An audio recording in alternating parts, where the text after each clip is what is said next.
You got one sticking up there. Oh no! Just one.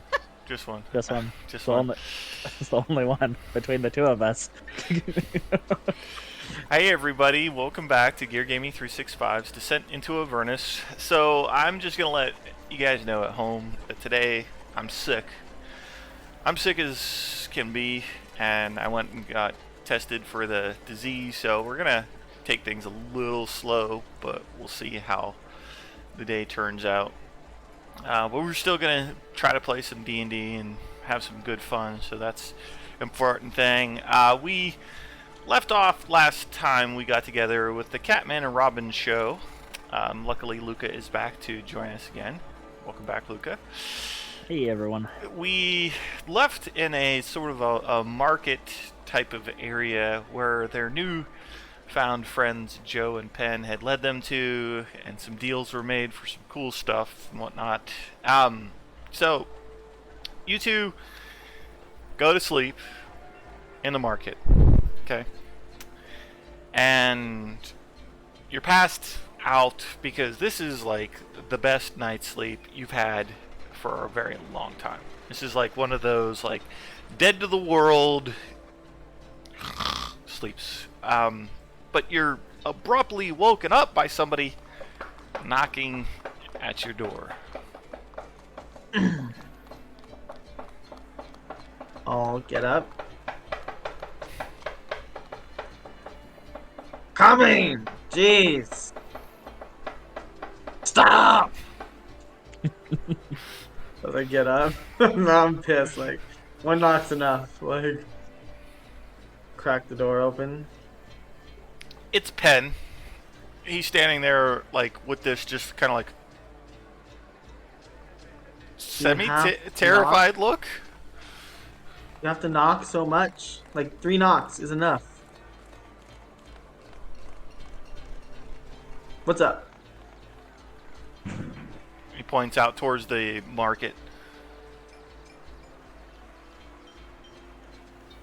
Say it again. He pointed out towards the market, but he's just Oh, I open the door some more. Do I see anything? roll a perception check. I'm gonna start grabbing my gear. Okay.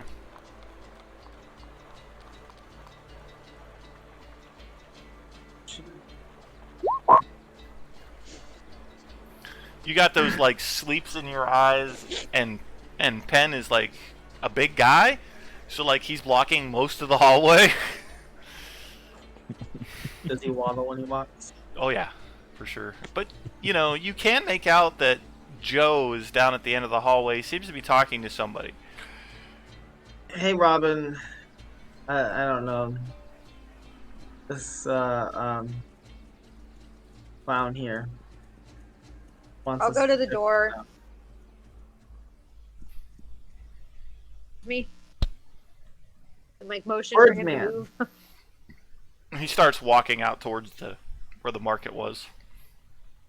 What do I see? As you get a little bit further out, you can see Joe and now Penn, as he's like made his way back down the hallway. They're standing kind of like at the end of the hallway towards where your guys' room was. It does open up into the marketplace, and Joe is talking to the barber. And you see that a lot of the places that were like set up the night before are mostly packed up. You can make out wagons, you can make out like horses, and you can make out like towards the south side of the thing down here that like wagons are kind of like making their way out of the market.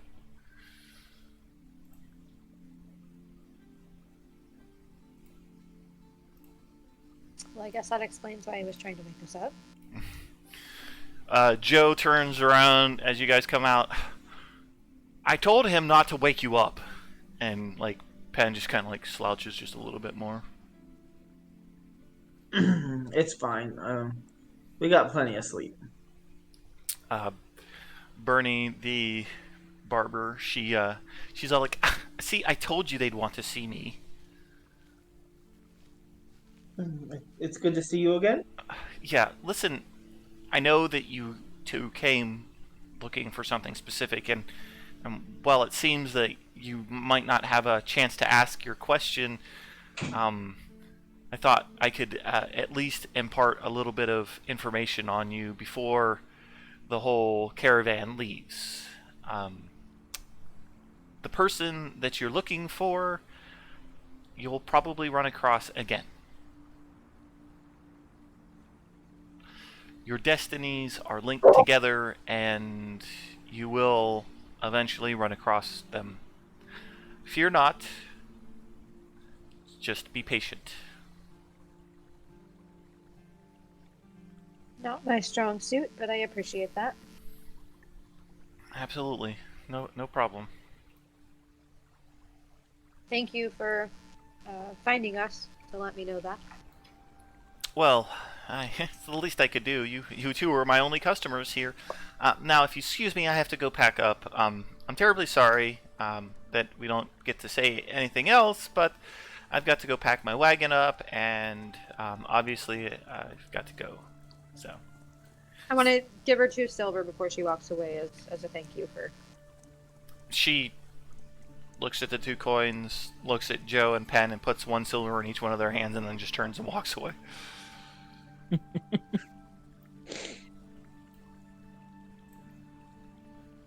Joe and Penn, Joe takes his coin and he like slips it in his pocket there, and well, like, zoinks, where to now?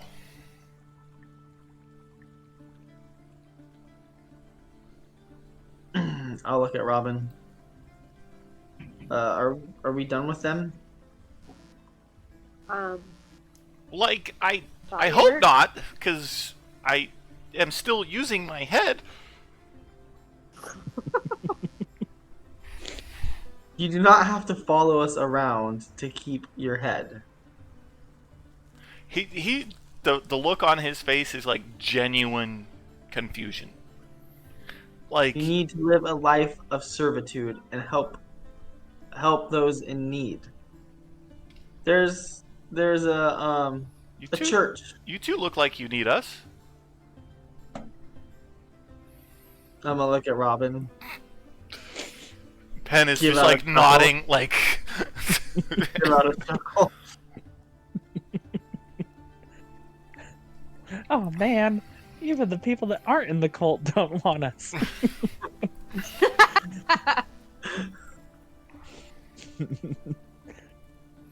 Like, You're going- totally. Like, you two, you've been nice to us, which is more than we can say about the cult that we were in, and,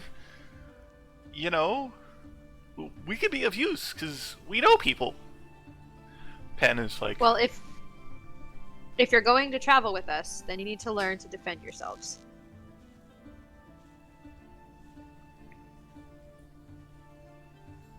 what do you mean?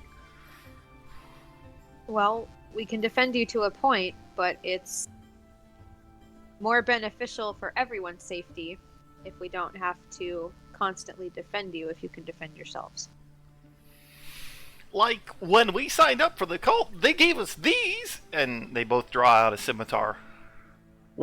As they draw it out, like their movement with it, Mhm. does it look like they actually know how to use them, or is it like they kind of like fumble around as they like? Okay. Joe, he like reaches down, grabs his scimitar, and like draws it out of his sheath and like is holding onto it. Penn like grabs his handle with like 3 fingers and like begins to like pull it out of somewhere. You're not exactly sure, and he's like,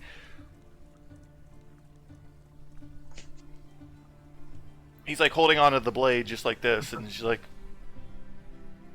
the handle's up in the air over there. You have a long way to go. Right? Listen, if you're going to follow us, you need to know we don't live an easy life. Like, zoinks, we were sewer cleaners and cultists, and well, before that we kind of lived on the street. So I'm just warning you. I cannot. Your death is not on us if you choose to follow us. Like, is that a thing that could happen? Yes. And he turns and like starts whispering into Pen's ear, and Pen nods, and then shakes his head, and then nods, and like shakes his head. He shrugs. Joe kind of looks back at you two, and then he's like whispering more into his ear. Like, we talked, and it's worth it. These guys are fucking great. I'm gonna give them directions to the where we have the wagon. Eastway Expeditions? Yes. Like, And we could just stay with you. We're honestly probably headed there next, so that's true. they're packing this up, so. Do you have anything you need? Plan to leave town. Like, Pen can carry your bag.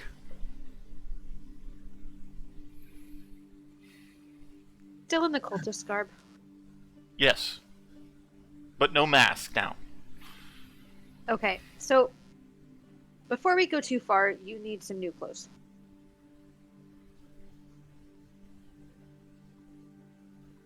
You can't be going around looking like cultists. It might draw cultist attention. And you did say that you don't want to be chased by them anymore. You should probably be less conspicuous. Like, that totally makes sense. We happen to know the place. Great, let's go there. Like, we can't be traveling around with cultists. It's not a That's thing. exactly who these guys make me think of. I agree. Like-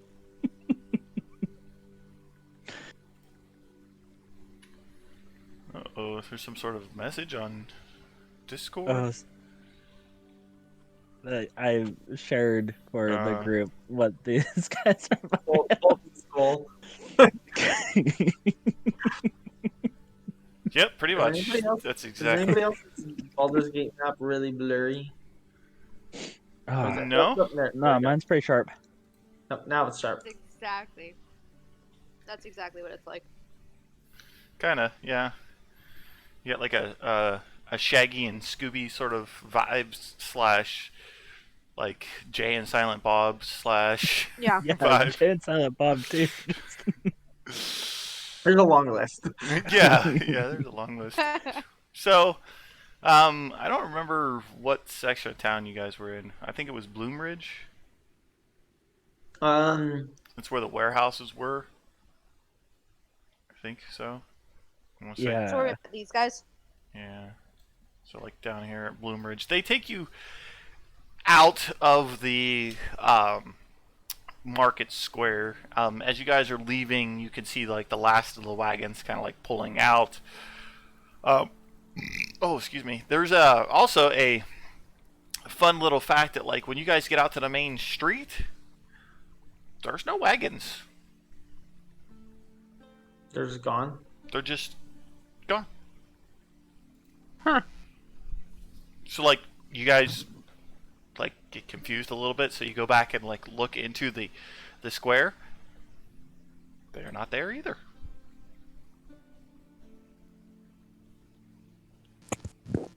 Jay. So you come back out to the street. Joe is all like, I think it's just a couple of blocks down this way. Pen is just nodding. And What's you a got couple of blocks? the place for clothes. Oh, yes. We'll follow you.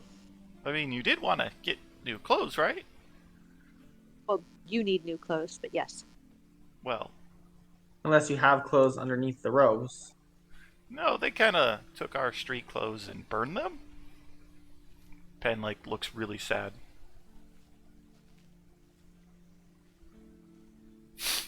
Lead the way. You guys go towards this section of town. As you are getting there, you guys turn a street, and there's a familiar figure walking down a Baldur's Gate street, and his bald-headed sort of demeanor just Is he just jamming to himself as he walks? Like, sure. And that is why I never go to Mary's on Tuesdays. what's wrong with Mary's on Tuesdays? It's the worst. You go on a Monday, it's fine, and on Wednesday, it's gone. But Tuesday, it's nice to see that you two got along.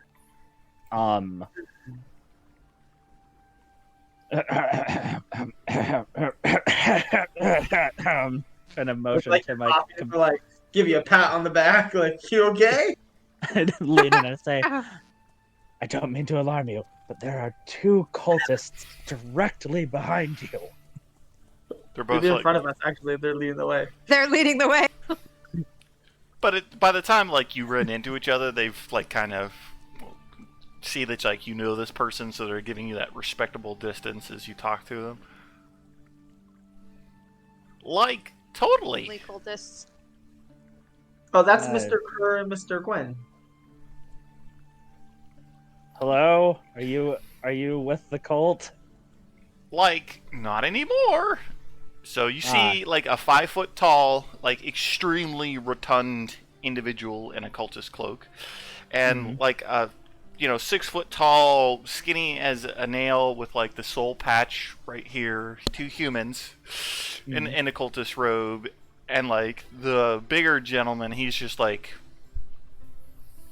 this, and the other one's like no, these guys, they like saved us. Oh. They're our new squires. Did you hear that, Pen? We're squires. Not Uh, yet. That's We'll make a pretty big step up. Luca Tardowski at your service, occult investigator, all days of the week. Patron of Mary's on only the bad days. Like, do you work for the guild? Yes. Roll a deception. There's a question there in that. Or like interns. Yes, I work for the singular guild. He just kind of nods a little bit. Like, we know those people. Some of them. They're okay. Some of them. Yeah, well, this line of work is a sort of some of them endeavor. That's true. The place I think we're headed is right down over here. It's called the Tiny Cloak. Nice. I wonder if it comes in tiny sizes. You see the bigger gentleman, he just kind of nods a little bit. And then he points at himself, and he, like, does this number, and he's all like...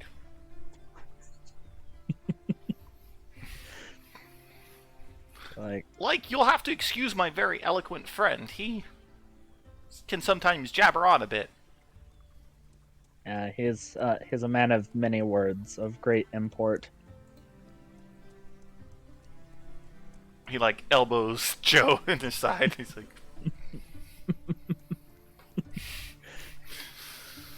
You guys make it over to the Tiny Cloak, and a set of traveling clothes will cost you approximately 5 gold pieces per gentleman. These guys, you realize, have no money except for the silver piece that the barber gave them. So I will gladly contribute 5 gold towards the man of many words cloak. the shopkeep there kind of like looks at him, looks at the 5 gold, and it's like seems like they're getting ripped off a little bit, but they still get you hooked up. Let's see. Clothes. Common. Traveler's clothes. Actually, it's 2 gold pieces. I was wrong. 2 gold pieces a person. Oh. I'll throw in the other There 2. you go. Sweet. The gentlemen go in the back and they get themselves started to get dressed. Penn is the first one out. He's got himself a pair of nice brown pants and a kind of a brown tunic overshirt. And as he's standing there, waiting for Joe to like go through the 6 different outfits that he's trying on, you see him. He kind of makes his way over towards the front of the store, and they have this display of these little animals that are like made of material, and they have some sort of fluff in them. And he's standing there looking at one that looks like a little bear, and he selects it and takes his silver piece and gives it to the shopkeep.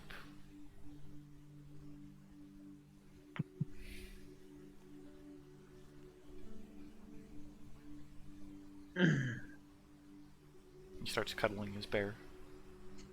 I swear, if anything happens to this guy, He's winning I care about points anything big time. happening to the guy. I care anything about anything happening to his bear. But doesn't take Joe very much longer to get himself dressed. He's got himself a pair of like purple slacks and like this bright forest green overcoat. Like, of course he does. they have my favorite colors here. Good selection here. Like, totally. Really appreciate you guys like chipping in for these. It's really nice. Can Penn carry your pack? I'll grab my backpack that just has, ironically, 2 robes and 2 cultist masks in it. That's all that's in it. Is 2 robes and 2 cultist masks. Are you gonna hand it to him? Yeah, they don't know what's inside. He's gonna start to peek. You can't know what's inside.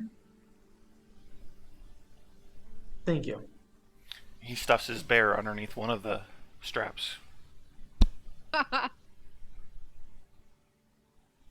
Is there like is there like anything that like they sell that could like use to like really secure the bear to like the strap so like he really doesn't have to worry about losing it? Let's see. You looking around here, and you do see this strange looking. It's got like a belt to it, and in the middle of the belt, there's like a pouch. How much is it? It's like 3 silver pieces. Perfect. I'm gonna buy that. I wonder if it's a pack made by the tailor Fanny. You know, like a Fanny pack. It's exactly what it is. I'll I've heard of I'll such go over things. there and it's Penn, right, that has the bear. Mm-hmm. I'll a more secure place to keep it. Oddly enough, it does, like, he has to, like, completely, like, let it all the way out to get it around his girth, but, like, he does, like, it's on the very last hole, but he gets it, you know, secure, and, you know, he shifts the pouch out to the front, which is, like, right above his very pronounced tummy is where the pocket is, and he, like, grabs his bear, and he, like, sticks it in there, and he buttons it closed. Luca, you're frozen. Oh, I will. You got a nice warm smile myself though. up. I mean, Yeah, it's a very nice smile. It was like, and then there's only the bottom jaw too. Oh, jeez. All right. They make those packs with extra spaces in them. Sometimes they do. Extra dimensional space. Sometimes they do. This particular place doesn't have any, but sometimes they do. Oh, okay. Are you gonna ask the shopkeep? No. If he had him, I'd see him. Yeah, you see him. So, let's see. I mean, honestly, what you guys want to do is up to you. I think you've conducted all of your business here, and you have been repeatedly encouraged to go talk to a certain someone in Candlekeep. Yes. Yeah. I think it's about time. Yeah. So perhaps we should make our way to the wagon. Yes, let us go onward from here. So, you guys know that to travel from Baldur's Gate to Candlekeep, Several days, right? Or like a week or something like that. it's like 5 days, actually. Is So, that so? there's Baldur's Gate on your map there, and there's Candlekeep on your map there. So that's a 5-day journey from there to there. It's okay. But We stocked up and everything. yeah, the wagon's full of like all sorts of provisions provided to you by the lovely Flaming Fist. Plus But all the provisions we already took from the. yeah, Right? Yeah. the cultists and the So Van Damperwars and whatnot. Traveling. pretty well. Go ahead. I was gonna say we're pretty well set up. Oh yeah, you guys got some stuff and things, so you guys are good to go for a while. But you guys managed to make your way through Lower City, all the way over to Eastway and Eastway Expeditions, which happens to be this little teeny building right there. When you get there, there are 3 Flaming Fist soldiers standing around a very well provisioned wagon. They look bored as all get out.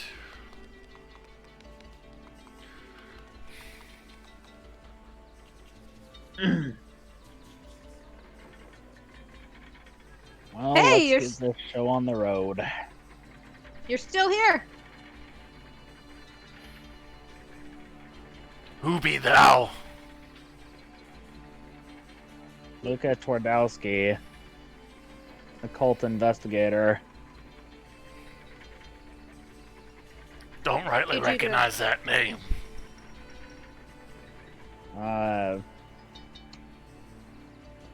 Servant of Captain Zodge and company, friend of Darian Saltwater on official business, that sort of thing.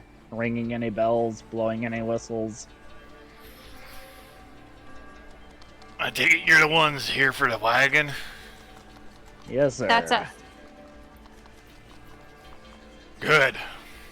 It's yours. I'm getting the fuck Thank out of you. here. Alrighty. Come on, boys, let's go. They just kind of take off. Joe and Penn both jump up onto the driver's area, and Penn reaches out and grabs the reins. You boys know how to pilot one of these bad boys? Like Penn? He totally does. He's driven a few wagons, haven't you?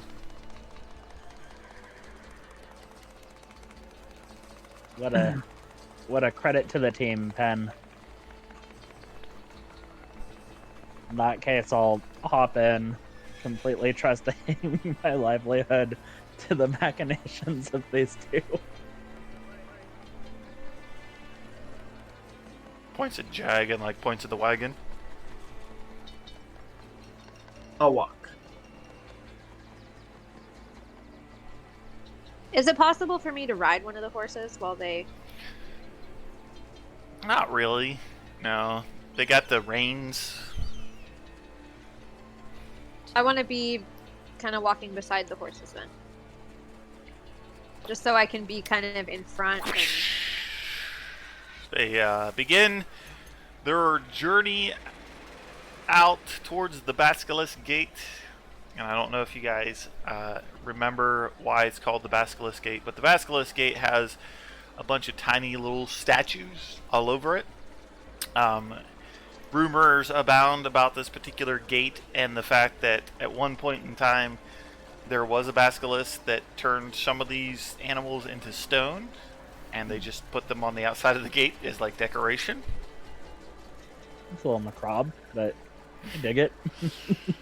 As you get to the gate is closed. And Penn stops the wagon short. Robin and Jag, you both are walking next to it. There's a bunch of Flaming Fist soldiers around the gate.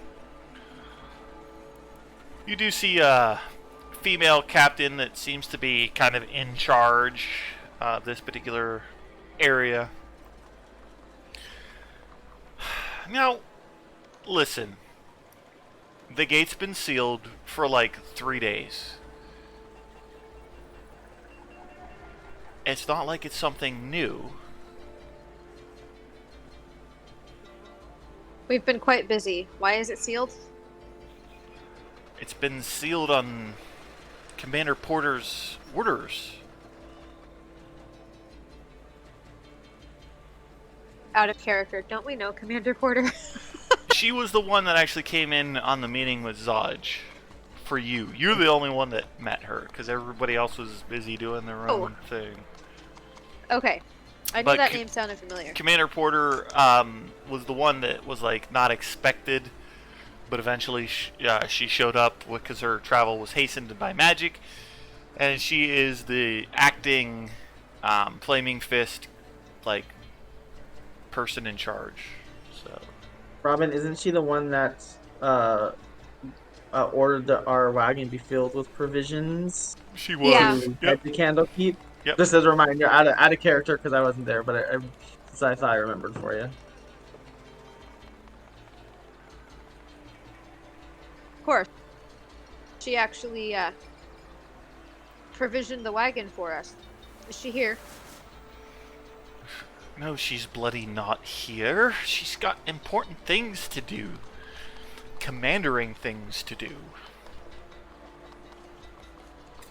I am in charge of this gate.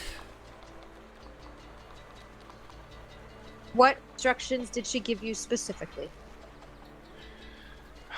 She didn't leave any instructions other than to let no one out and to let no one in. To seal the gates was the instructions. As you are standing there having that's an instruction, isn't it? As you are standing there having this conversation, you notice a person in armor kind of like step out from a side and walk towards you too, as you recognize Rhea Mantlemorn. Ooh. I was just thinking, where's Rhea then? Where's Rhea? Yeah. She walks up and she pulls out I'll a give her letter a bow. and she hands it towards the gate captain. As you can see, Captain, there are explicit instructions from Commander Porter herself to allow this wagon and this group of individuals through. They have important business, and it's Baldur's Gate business. The captain reads the letter. Open the bloody gate! Let him out! She rolls it back up and hands it back to Rhea. It's so good to see you again. I want to shake her hand. She comes in for the hug. Oh, okay. That works too. It's so nice to see you too. I have been so busy. Been trying to track down any other survivors from El Terrell, and unfortunately I haven't found any. But looks like the gate's finally open. Let's be on our way, shall we? Joining us. I think I will join you. There are still a lot of questions. Do you have the box still? I would cling that thing and say, this has you don't want any of. Well, Yes, we still have it. I'm glad that you still have it. I'm determined to find out the truth of Fabius and what exactly happened to El Terrell. So I would Yeah. like to go with you if you will have me. Absolutely. Well, word of caution, you can't sweet talk the box. Already tried it, did not work. Jotted it down in my book. Do Wow, not try to talk to the box. that's fine. I I imagine um we'll find out when we need to find out. We're headed to Candlekeep to um, find blah blah blah, whatever her name was, which I will totally say because I have it written down somewhere. To open the box, hopefully. I want to pull Rhea aside for a second. She goes with you, After we Lily. get through the gate. I'll wait. Actually, I'll wait till we get like through the gate. As you guys are traveling through the Stony Eyes section of the outer city, she kind of comes in close to Jag and says, I know we didn't exactly part on really good terms, but Ray, listen. We may not always see eye to eye. I mean, I look right over you, but um, I want to fill her in about what we learned about the shield, and then say, I would like, um, I would like this to get its hands to Chance, but until then, I feel like you're the only person I can trust to hold on to it.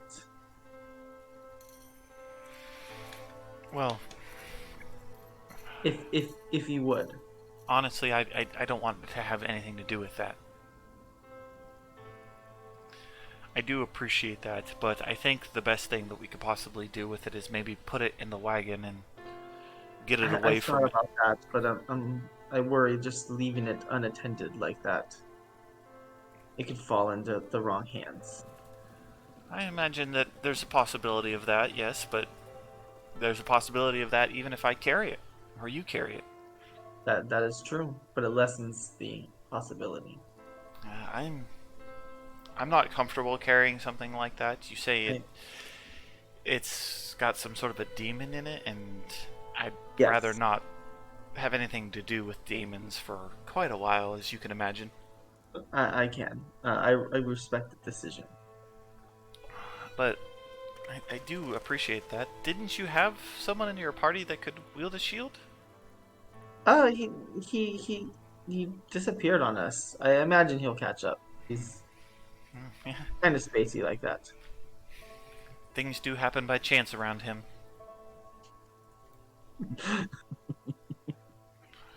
You guys are passing through the Nor Chapel section of the outer city, past the Dust Hawk Hill, which is apparently the only location in most of Faerun where dust hawks nest, so it's an important part.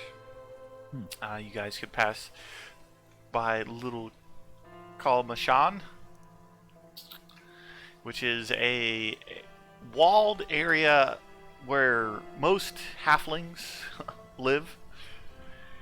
Most of the halfling population of Baldur's Gate lives within Little Kalmashan, which is funny. Yeah, we passed by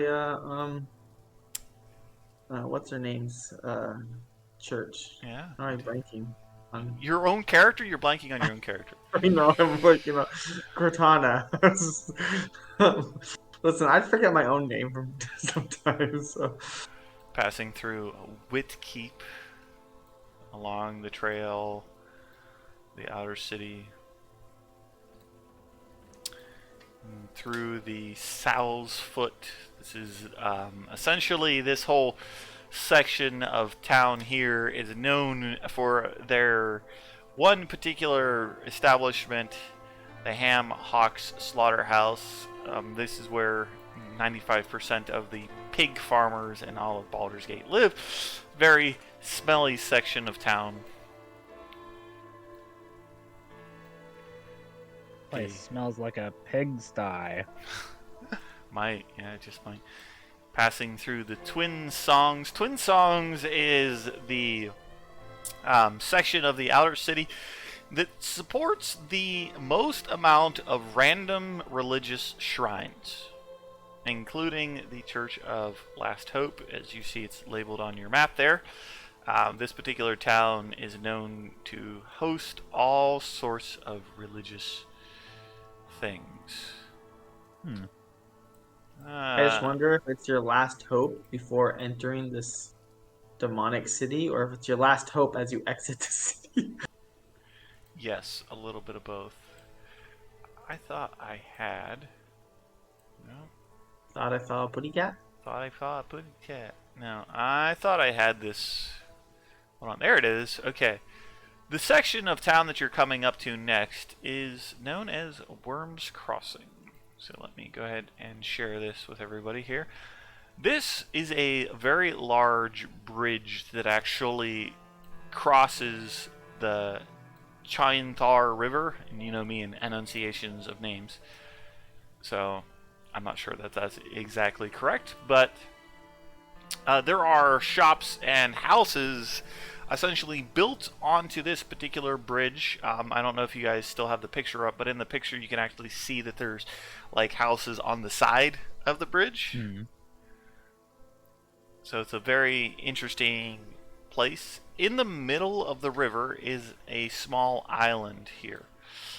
This is what's known as Worms Rock, and on your little picture you should see kind of like two drawbridges and then what looks like a fort. This is the very last Flaming Fist outpost, or the very first Flaming Fist outpost of all of Baldur's Gate.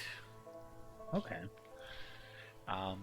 This is a particular place where if you need to like talk with anybody before you officially leave the city, this would be your last opportunity, essentially. I'm feeling remarkably better, which is really good. Sometimes a good D&D game to distract you just makes you feel better. Yeah, I'm not as sick. I don't know what's going on, but it's good. Let's see. Two great bridges meet a tall rocky island that rises from the middle of the Chainthar River. Buildings and merchant stalls line the sides of both bridges, making it impossible to see the river from the narrow, congested roadway that cuts between these structures. Wooden drawbridges connect the two bridges to a keep situated atop the island. The flags of Baldur's Gate and the Flaming Fist wave proudly above this fortress. So, Luca, since you were not here the last couple of times, I need you to tell me some of the items that might be on your personage. Oi. Luca's got the puzzle box on him. Okay. I've got my wand. Okay. My short sword that doesn't make much of an appearance. My short bow that's equally been outpaced by my wand. I've got a full explorer's pack, and I have in my pack a cultist cloak and a wooden devil mask from Thalmarilla Van Thamper's estate. All right. As you are currently on the wagon itself, that's kind of like making its way through here, you realize that the going is really slow because this particular bridge is like jammed packed with individuals. Are you going to continue to stay in the wagon? I'll prop up next to where the drivers are. Is it open topped or like It is open closed? top. Yeah. Okay, yeah, I'll prop up there and kind of strike up small conversation and just observe things as we go by.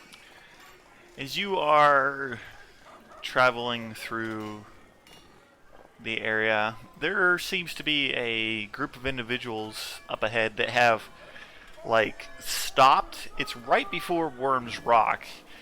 It seems like the roadway itself is congested, so Penn, he kind of like, pulls the wagon back. And there seems to be some sort of a shouting match up there, Robin. Some individuals are yelling back and forth. What do you mean? What do you mean? Get out of my way! You are in my way! And like people start Oh boy. pushing each other. Let's start yelling and adding to the crowd dynamics. I've always wanted to do one of these. Hey, what are you doing? Hey, hey! Joe just kind of laughed a little bit, and he looks at you like, and Penn like looks past him and like looks at you and just like shakes his head, but doesn't, obviously doesn't say anything. Go ahead. Can I let out like a roar? I like try to like get everybody's attention and like get them all to be like, what, and like stop. Are you going to use your special roar? No, kind of like I'm screaming like stop, but just like an intimidating roar. Like I don't want to like All right, scare them away or anything. I just go want to ahead like and get the attention.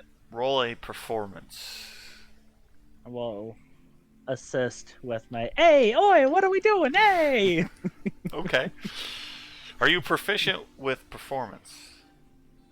I am proficient. I would be surprised if I was. I am not. Okay. So That's fine. She I can don't roll at feel- advantage, or Jag Okay. can roll at advantage. You're the one who gave me the idea. Okay. So you let out this roar, like, and the whole street, like, comes to a stop. Like, everybody's eyes turn and look towards Luca, who's like, "Hey, what are we doing?" And people begin muttering to themselves and like moving out of the way of the wagon, and they kind of start filing by the side of the wagon. As people are filing by the sides of the wagon, and the wagon begins to whoosh, start taking off, a little bit slower this time. An individual reaches up and makes a grab for the wooden mask. Yeah, look at this Kemosabe and draw my. Do I observe this happening? You do observe, like, they're on the ground trying to reach up and like take the mask from you. Roll a perception though. Okay. The individual like reached up to grab the mask, like made eye contact with you, and you're like, made a reach for your sword, and they melded right back into the crowd. Hi. Don't like that. Whistle to Jag and Robin. Eyes up and keep a hand on your coin purse. We've got folks trying to bum our stuff. Like, that's Great. not cool. Did the Yeah. people arguing disappear? The Two. crowd is pretty much dispersed at this point in time, enough for you guys to continue across the bridge to Worm's Rock. I imagine that argument was meant to be a distraction and to stall us. Huh. Wouldn't be the first time. It would not. That's happened to you before. Yes, sadly. I want to pull out my pipes Okay. and start playing them. All right. And Roll a I wanna performance. I want to expend an action. Okay. Okay. And yeah. Sorry, I was reading up on that while all of this played out. Okay.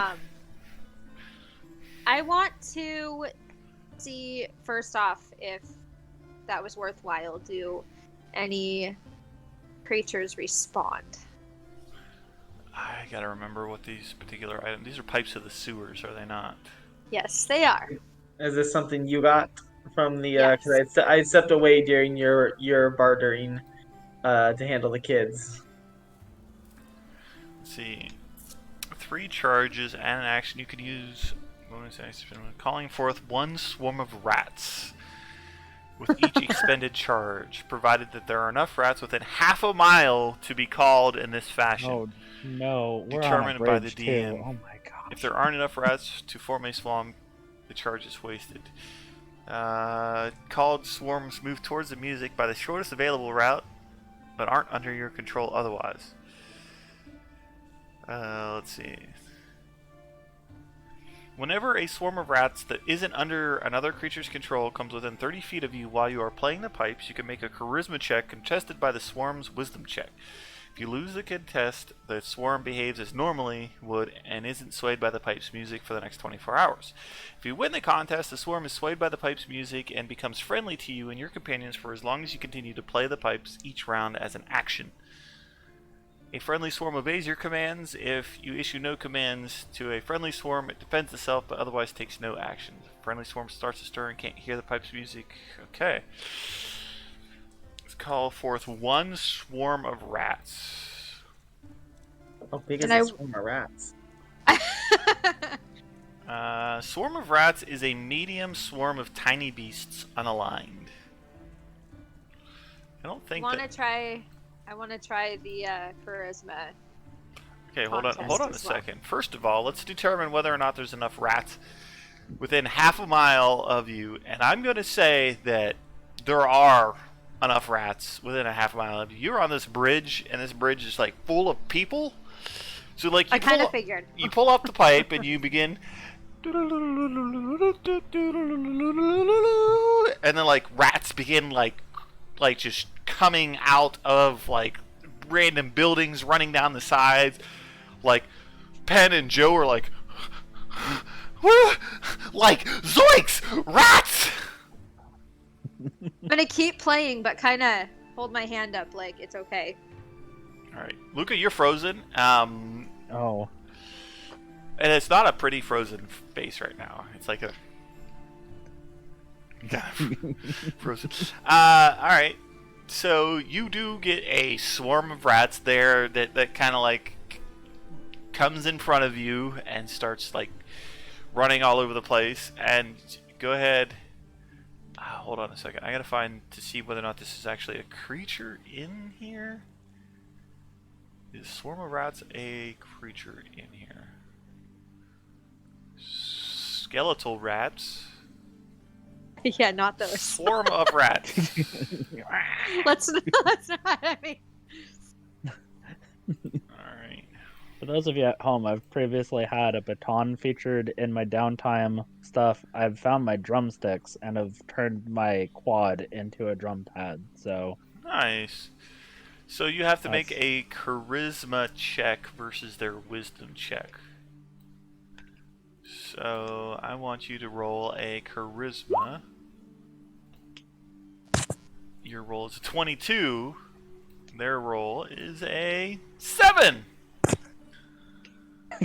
So there is a friendly swarm of rats. Here, we'll go ahead and pull that out there and put that on the map. so in light of people trying to pick our pockets and things, I want the swarm of rats to kind of circle the wagon, like around us that are walking next to the wagon as well. Just hopefully to deter those that would steal from us from stealing from us. Okay. You get see, stricken by the plague. you see Penn. He's quite literally like he's frozen in fear right this moment in time. And you see Joe. He's like trying to like, it's okay. They're not gonna bite you. Like, can you get those away from him? He really had a bad time in the sewers when we were cleaning the sewers. Like Penn has stopped driving the wagon. He's pulled out his teddy bear and he's like cuddled his teddy bear straight to his face and he's like rocking back and forth. Pen, I can see this is a rough go for you. Let's swap out for right now. And he just kind of like leans over backwards and falls into the wagon.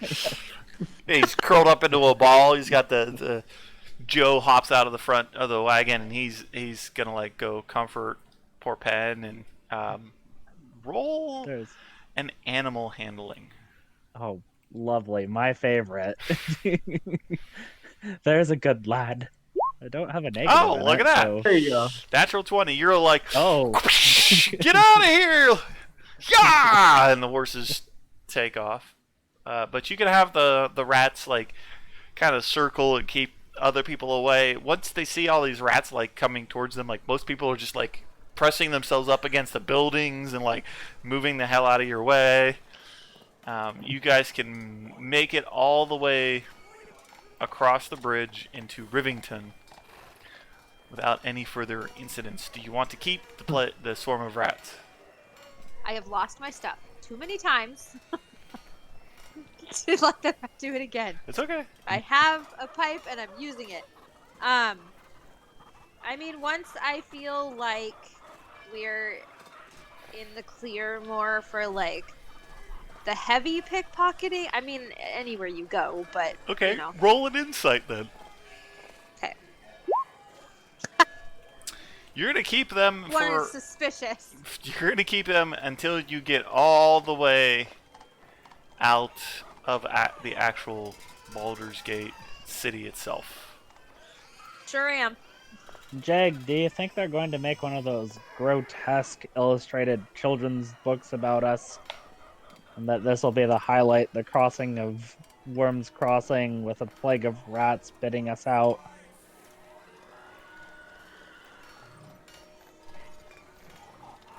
Are you there, Yes. Jag? Out of this, Yes, like Jag was thinking. He's like rubbing his chin and like stroking his mane and contemplating. I believe so. Oh, lovely. I hope they get the proportions just as wrong as possible. You are frozen again. Jeez. I know, it's like, it's insane. I don't know what's going on with your camera today. You are unfrozen. Yeah, but unfortunately, No more Elsa. For I'm you. gonna have to stop the recording. I got a technical issue. We'll be right back, so hold on. Okay. So I managed to fix our little technical glitch, and we decided to take our break at the same time. It's fine. We're back, though. No time passed for you at home.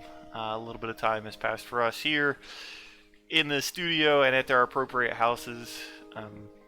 So, as our heroic band of adventurers begin to leave Baldur's Gate, who is doing what? Luca, are you driving the wagon? Because once the rats go away, Penn is willing to take back over.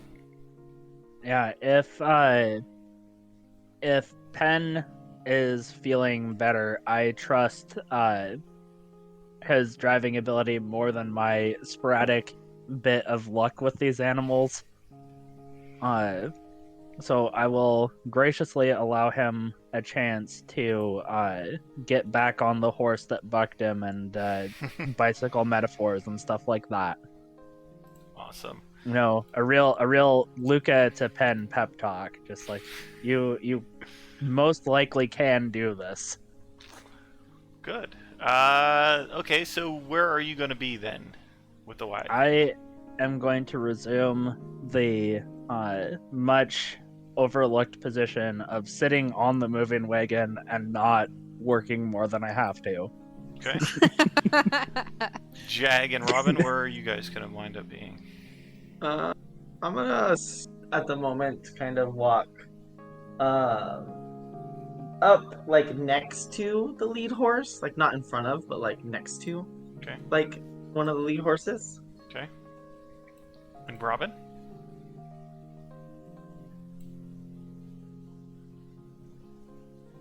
be in the back of the wagon for now, but like standing behind Penn and Joe, just so I can see out ahead of the wagon, kind of a thing. Okay. Cool. In case anything starts to come at us or anything, I've got a good view. Okie dokie jokey. That works really well for the Dungeon Master. I'm okay with that. I also want to apologize to Penn for no warning. But that people were trying to pick our pockets, and that was the best way I could think of, kind of on the fly, to prohibit that from happening, so that we wouldn't get stolen from. I don't want to be a causation correlationist, but they also, if it was coordinated, were going for the devil mask. He's pointing at his bear, and he like pats it, and he holds it close, and Yeah, we don't want you to lose your bear either. That would have been sad. but he puts it back in the fanny pouch, and Joe says, like, he and I, we worked as a couple of sewer workers for a little bit, and there was an incident with some rats, and poor Penn, he might have gotten a little bit. Ooh. And so he's just had a thing with rats ever since, and it's okay. I mean, you guys seem okay, so maybe he'll get over it eventually. Who knows? Well, I have an ability that, you know, the pipes allow me to generally give commands to the rats, so there's not as high a likelihood that he would get attacked.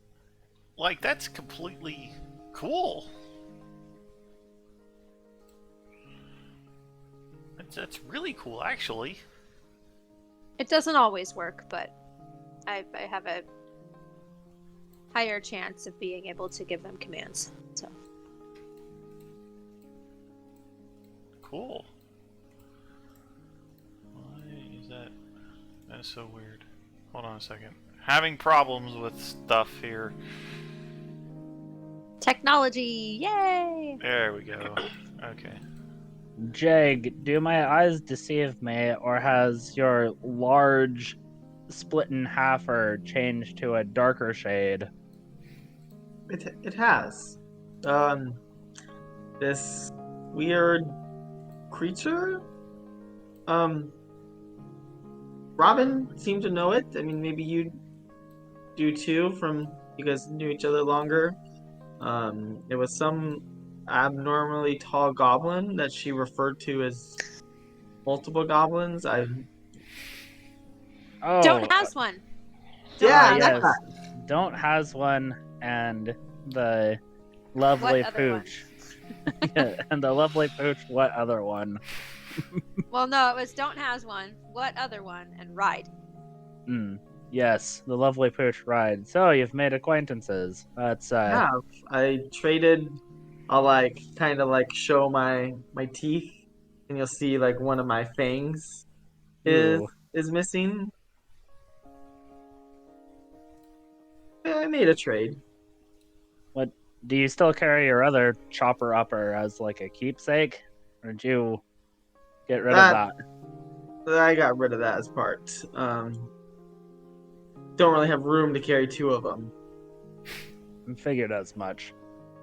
Well, good on you for changing things up every now and then. Pray tell, where is that horrific visage that you were previously carrying around on your back?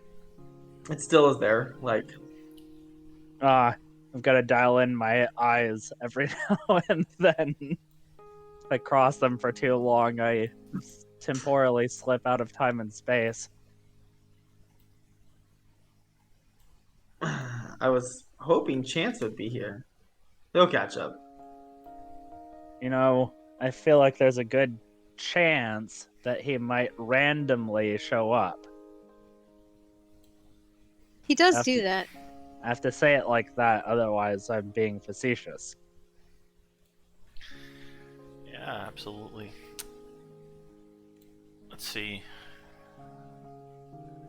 Okay, you guys ready? Let's do See. this.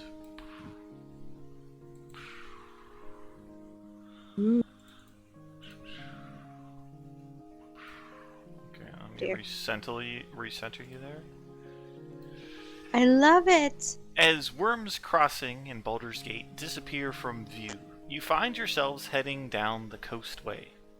A dirt road that leads to such distant lands as Tedimur, Amon, Kalishan. Candlekeep lies 150 miles south and west, a 5-day journey. Coming up the road towards you is a human farmer riding on the front of a hay-filled wagon pulled by 2 draft horses. The farmer gives you a friendly wave as the wagon draws nearer. Hi ho there, good men. Any news from the road? Hold on just a second. I'm trying to move my whole token. It's going to get a little bit closer to you. Or for you nerds out there, Rider from Rohan, what news from the south? As the farmer gets a little bit closer, right about there, he kind of pulls the card in. I don't know if you guys can see it on your map or not. There we go. I just got to adjust the battle map for what you guys can potentially see and what you guys can't potentially see. Wait, did I say battle map? No, I didn't say. Yeah. Didn't say that, did I? Person- As he gets right about there, he stops the wagon and says, "No!" And 3 individuals leap out of the back of the wagon. And we are going to roll the initiative. Good, And thank sir.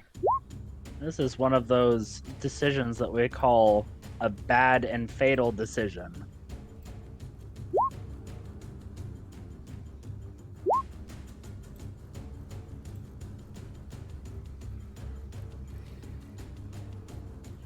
Is it now?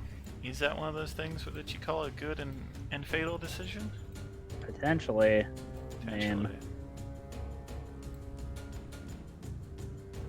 Ooh, good thing I took a look to see whether or not these tokens were set as rolling advantage all the time before I... Were they set that way? They were set that way. We're about to meet the luckiest guys out Yeah. there. Yeah, you guys were about to have some serious It's like, wow, these guys cannot miss. yeah. What's going on there? Oh my gosh, that guy is going way last. Look at that. He rolled a natural ghost of Philly. 1. The ghost of Philly Phil is there to tell him what's up. Alright, so let me get these in descending order here. Alrighty. So, as the farmer turns and looks behind him and he says, "Now!" Individuals leap out of the wagon. They seem to be hiding in the hay. The farmer yells out, "Take the shield!"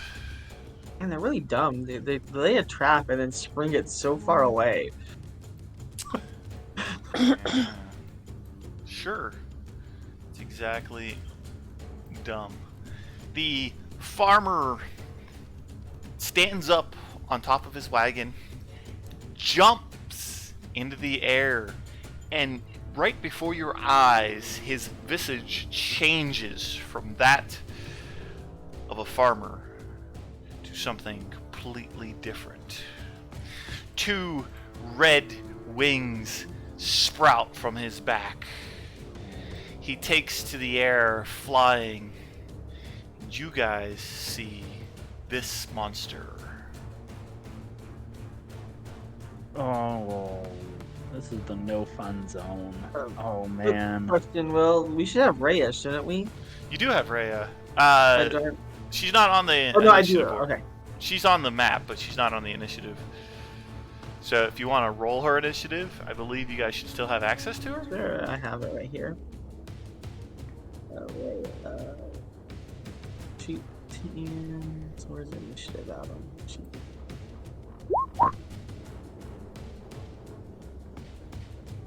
Let me make sure that those are still in proper order. There they Oh, are. that was at advantage. Let me change our thing to normal. Even at an advantage, she rolled this. Well, she didn't roll at advantage. Because Said it was. there would be 2.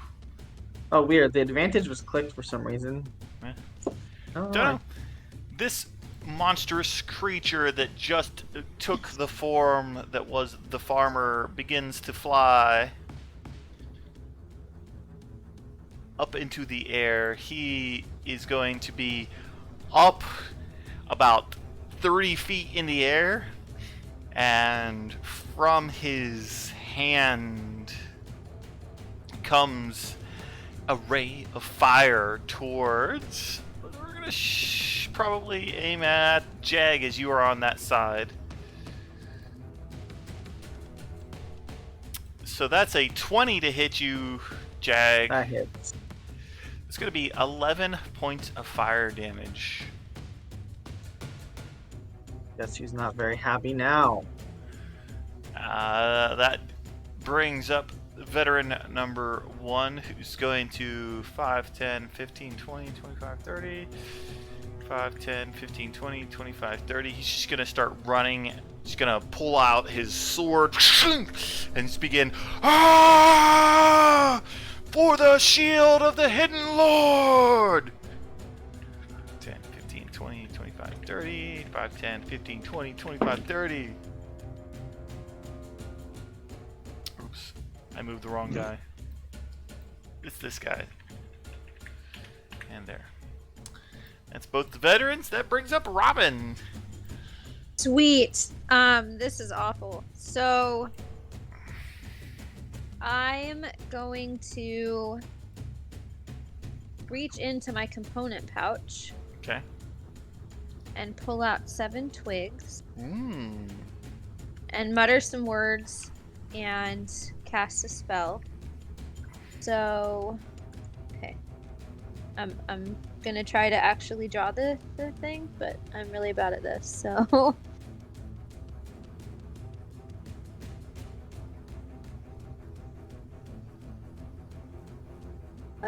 I don't know if that's big enough.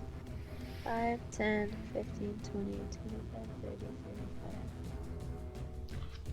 35. Okay. Like this battle music.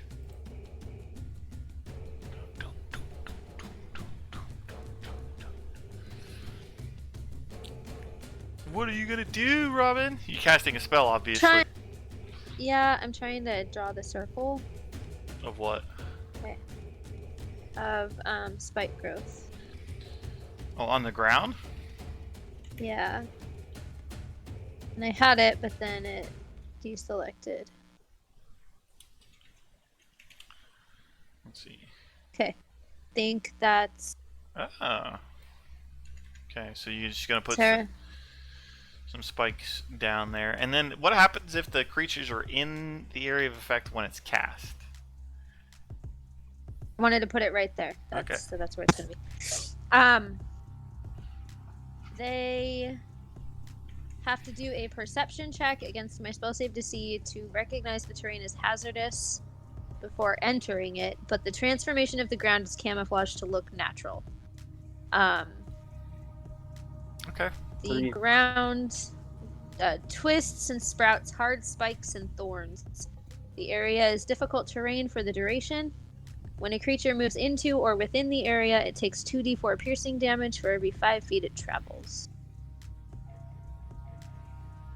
To be fair, that So- includes teammates have to pass that check to know, correct? Correct. Yep. But as it is still my turn, I will do the other thing I was going to do and holler out, be cautious. I have made the ground treacherous. And I'll point to those 2 that are in it. Be wary as you get closer.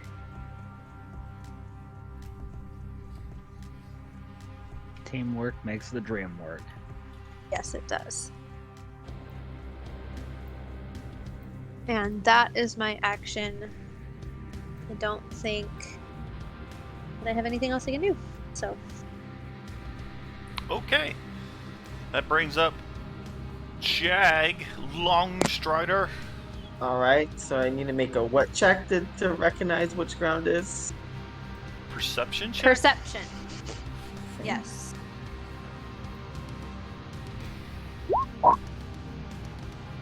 That meets. So you can see you can see, oh yeah, there's thorns and stuff.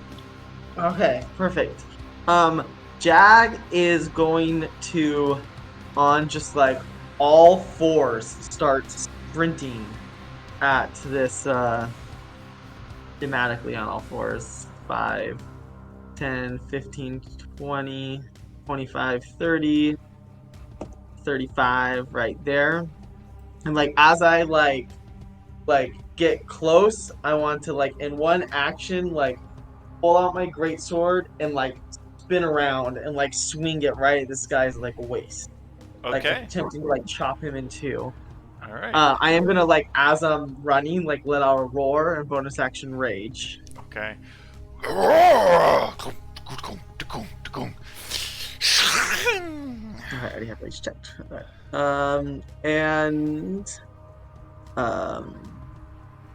I'm pretty sure the only things I remember that I mean technically I would know more because I attuned to it, but the only things that I as a person know is it counts as magical, correct? And other than that, its properties are the same in terms of swinging it like a great sword is a great sword, correct?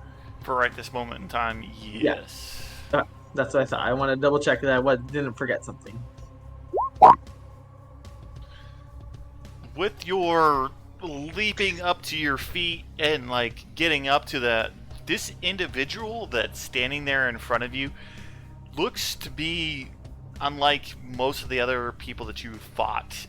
He just like leans back and the sword woof right in front of him, and he's got the sword still like with both of his hands on it over his head, and he looks like he's gonna just like bring that down past you. I have one more attack, Yep. and I'm just gonna continue the swinging I did, and just do a full 360 and swing right at the waist again. Okay. You spin back around. He brings his sword down to try to deflect the blow, and like your sword slides along it, shink, but does connect to his chest. 22. Suspect that he might have taken just a little more damage from that than what you might have thought. Ooh, nice. It is cut into him just a little bit more. Okay. You have any? You did your bonus action movement. I did my action. Okay. Yep. That brings up Rhea. I have her up, so if everybody's fine, want me to just. That's fine. Yeah, pilot her. If anybody wanted 5, 10, 15, 20. If you want her to skip that, theoretically you should have her roll a perception check. Yes, thank you. Thank you for reminding me. I already forgot about Just to you. be fair. Perception. This is. Just click. Wisdom. Hey, there you go. She has a +2 to her perception, so 17. You're fine. Yep, that's good. Alright. Just want to be fair. Alright. She notices the thorns, and so she avoids them, runs up to the other veteran, pulls out her longsword, and is she going to go one-handed or two-handed? Seeing as she doesn't have a shield, she's gonna go two-handed. Okay. I handicap her. Yeah, that's definitely going to hit for 13 points of damage. Nice. And she's got her multi-attack, so she's gonna one just right, diagonally across the chest, and then swing the other one, Oh, yeah, for sure. That one's going to hit, and too. the other one across the other way in an X motion. Yeah, She's made an X. Yeah. already these individuals are harmed and definitely not liking their choices of riding in the back of a wagon. But that brings up Luka Turdowski. Okay, we'll start it out with the old Moxie Boxy on this one. And I'm going to target the flying individual Okay. and introduce it to my Eldritch Blast flavor of Magic Bullet. Awesome. You beat in on the creature in the air, and it just flies right past it like nobody's business. As per usual, we need to just adjust the sights a little. Again, this thing like flies, Just a little. and unfortunately, it does not. Fortunately, you said you need to adjust it I a lot. will I'll go ahead and focus on adjusting my sights as a heroically bonus action hide.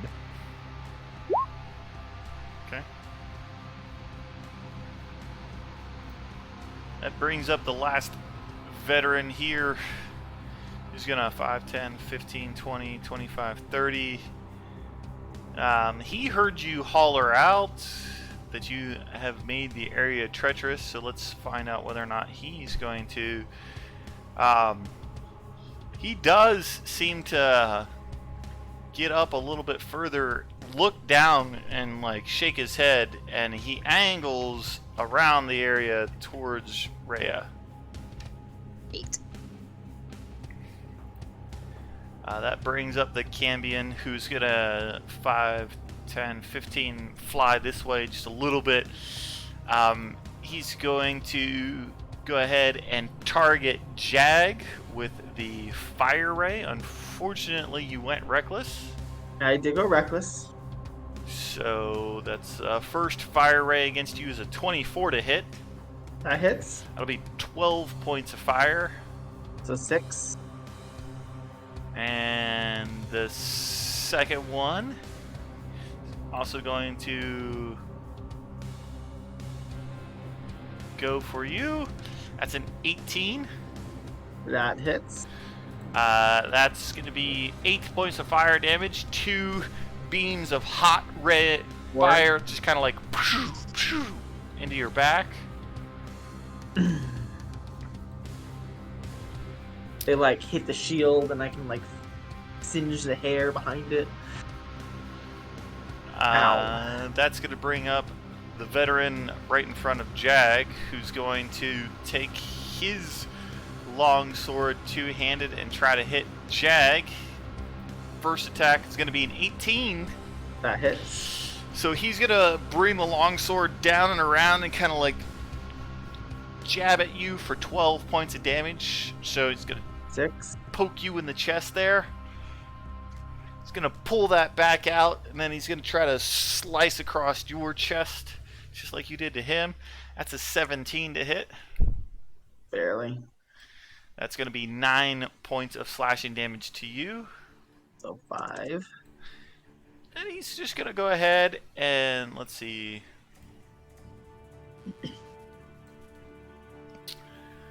He also seems to notice the ground in front of him. So he's just going to go ahead and kind of like bend down a little bit, and he's going to jump. He's going to wind up landing right here. Now, technically, I still think that that's moving within the area, so you can roll your 2d4 points of damage on him. Okay. Minus 3 points of damage to that particular figure. And he's just going to land right there in front of Jag. This individual here, he's going to see whether or not he has any noticing of the area. Yeah, that's a 19. So, yeah, they all do notice the spike growth. Let's see, though. What's he going to do? He's just going to take his... it'd be difficult terrain for him to get over there, so he's just going to go ahead and attack Rhea with his long sword. It's a normal attack, so two-handed attack towards Rhea. That's a 15, so she's going to bring around the sword and deflect it out of the way. That misses. The second one is going to be another 15, so she's gonna ching, keep both of his attacks at bay. That brings up Robin. Okay.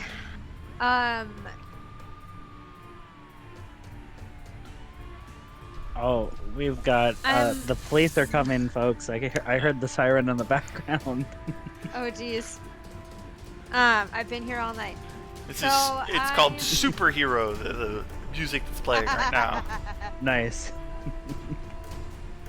I am going Hey, to... hey, everyone, we gotta pack this up. The fuzz are coming. Jag would look at him. yeah. I am the fuzz. Oh shit, Jag's a narc. We're all screwed. My word.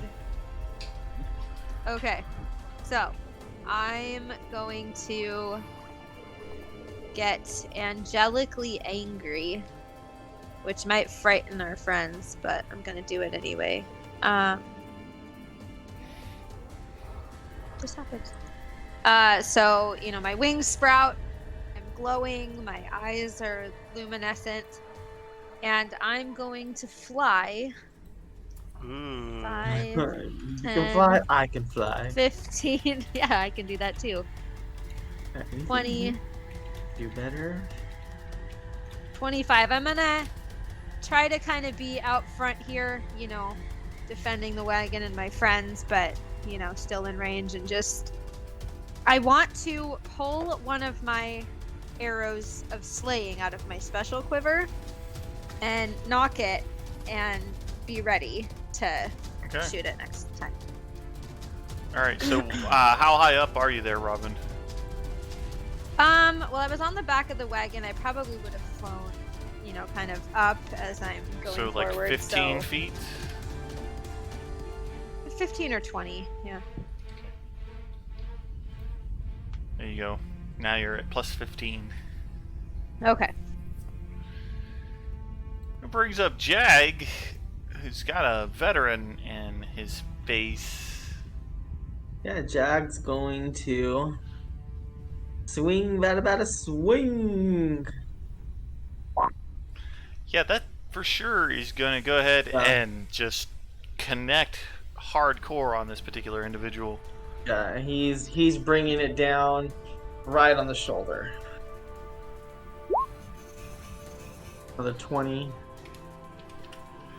You bring the sword down, like, on the shoulder itself, and it severs into his arm, and, like, the top half of his shoulder is gone. He is bleeding profusely.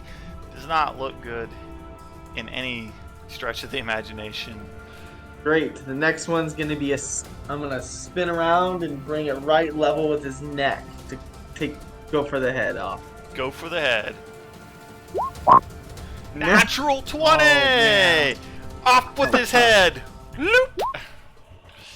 Oh yeah. Oh my god. For sure, like, you just bring it down on the arm and continue with the motion, like, all the way around like you did earlier, and this massive sword just kind of, like, glints for just a moment in the afternoon sun.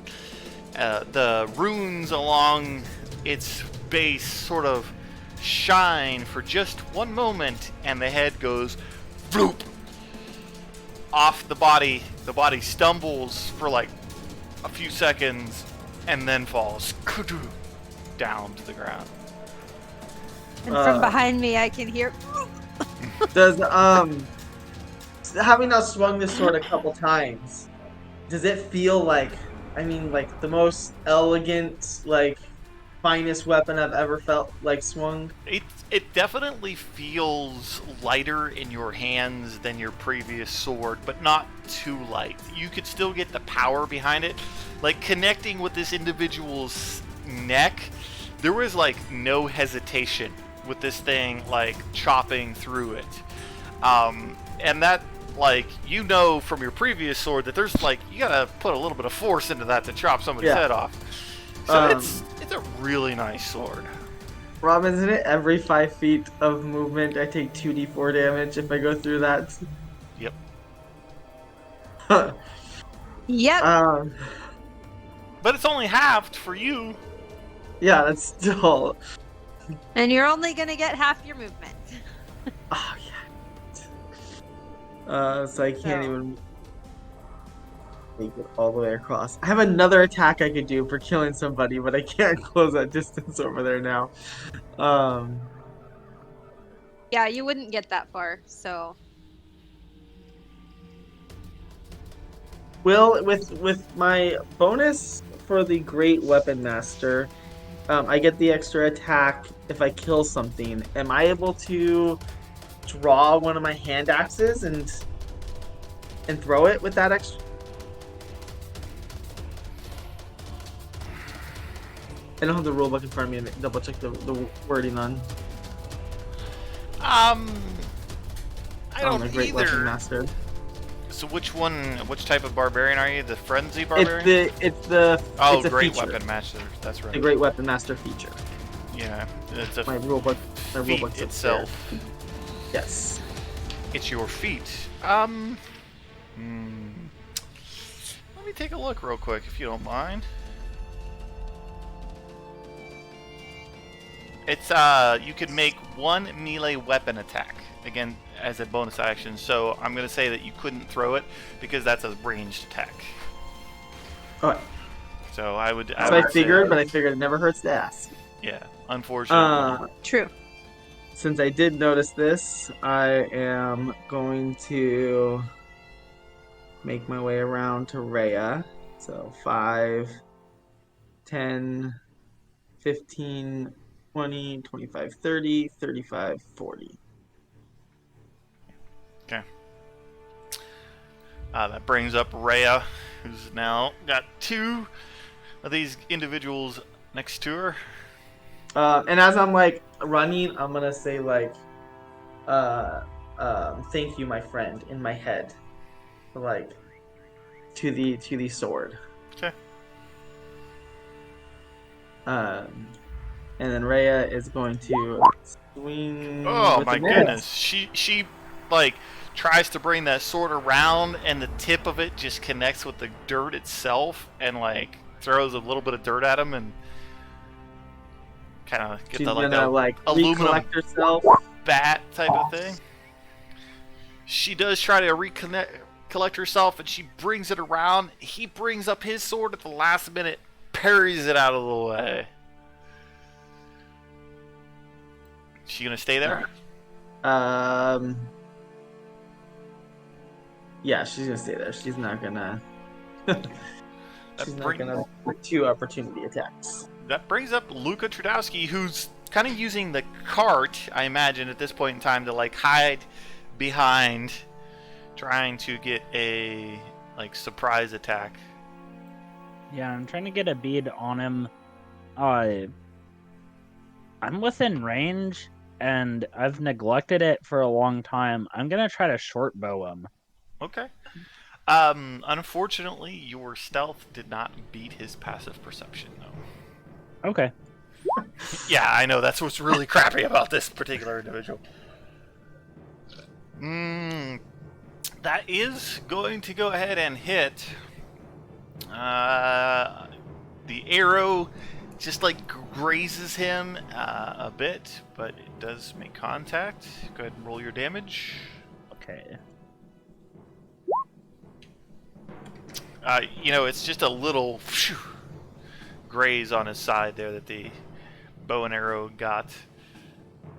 Do you want to do your bonus action hide again? Yeah, I'll try it. Okay.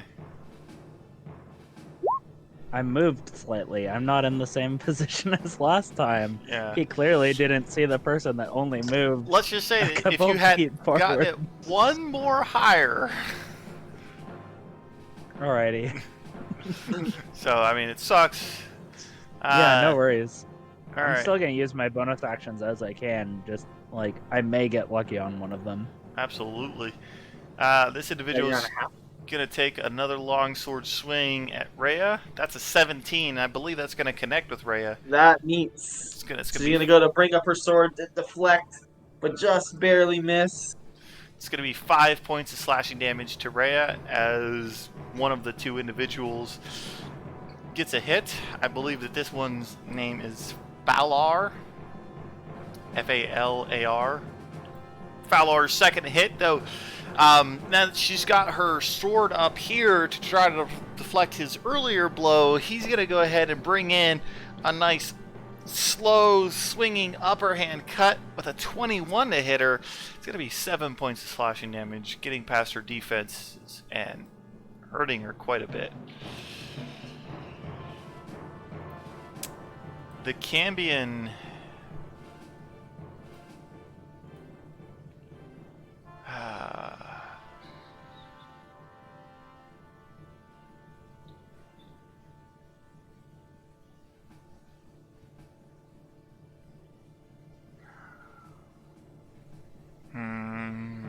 he's gonna go ahead and move a little bit first. He's gonna 5, 10, 15, 20, 25, 30, 35, 40, 45, 50, 55, 60. He's got 60 feet of flight movement. He's gonna fly over directly kind of like in front of Jag as like you are running around that area. And he's gonna go ahead and you will be mine. And I need you to make a wisdom saving throw.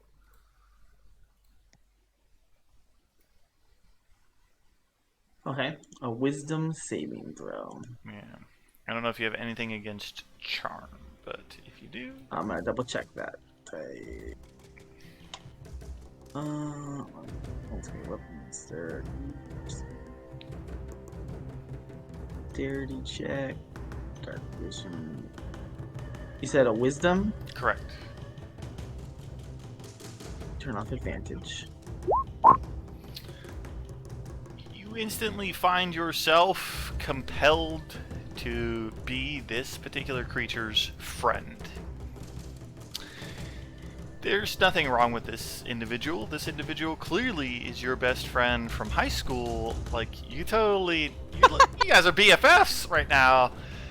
And he says, lay down your weapon. You feel compelled to do so. Oh no. That brings up the veteran next to Rhea, who's going to go ahead and do 2 longsword attacks against her. That's a 22. So these two are pressing Rhea quite hard.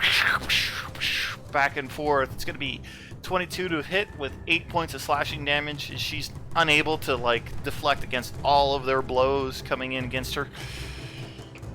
The sword on sword sounds, the steel clashing over there. That's an 18 with his second attack. His friend has harried her, and he's going to get in for 9 points of damage.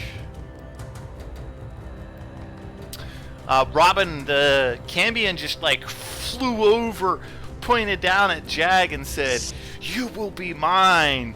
You recognize this as a devil's like charm. Jag looks very like out of it. Seems to be like he's setting his sword down. She recognizes it? Does she know how to break it? I don't know. I'm going to fly up 15 more feet, just straight up. Alright, so you're gonna get up to 30 feet. Even with the Cambion. Yep. I mean, you know. Yeah. Not metagaming. This is going to disappear as I mutter some words. I am casting Zephyr Strike. Mark off the spell slot before I forget. So, I am then going to give myself advantage on this roll because it's one of my rare arrows. And I'm going to yell, release him, and shoot. Alright. The arrow releases from your quiver, flying straight towards the Cambion. It looks like it's on mark, and at the last minute, the Cambion just moves his head and the arrow, boom, right past.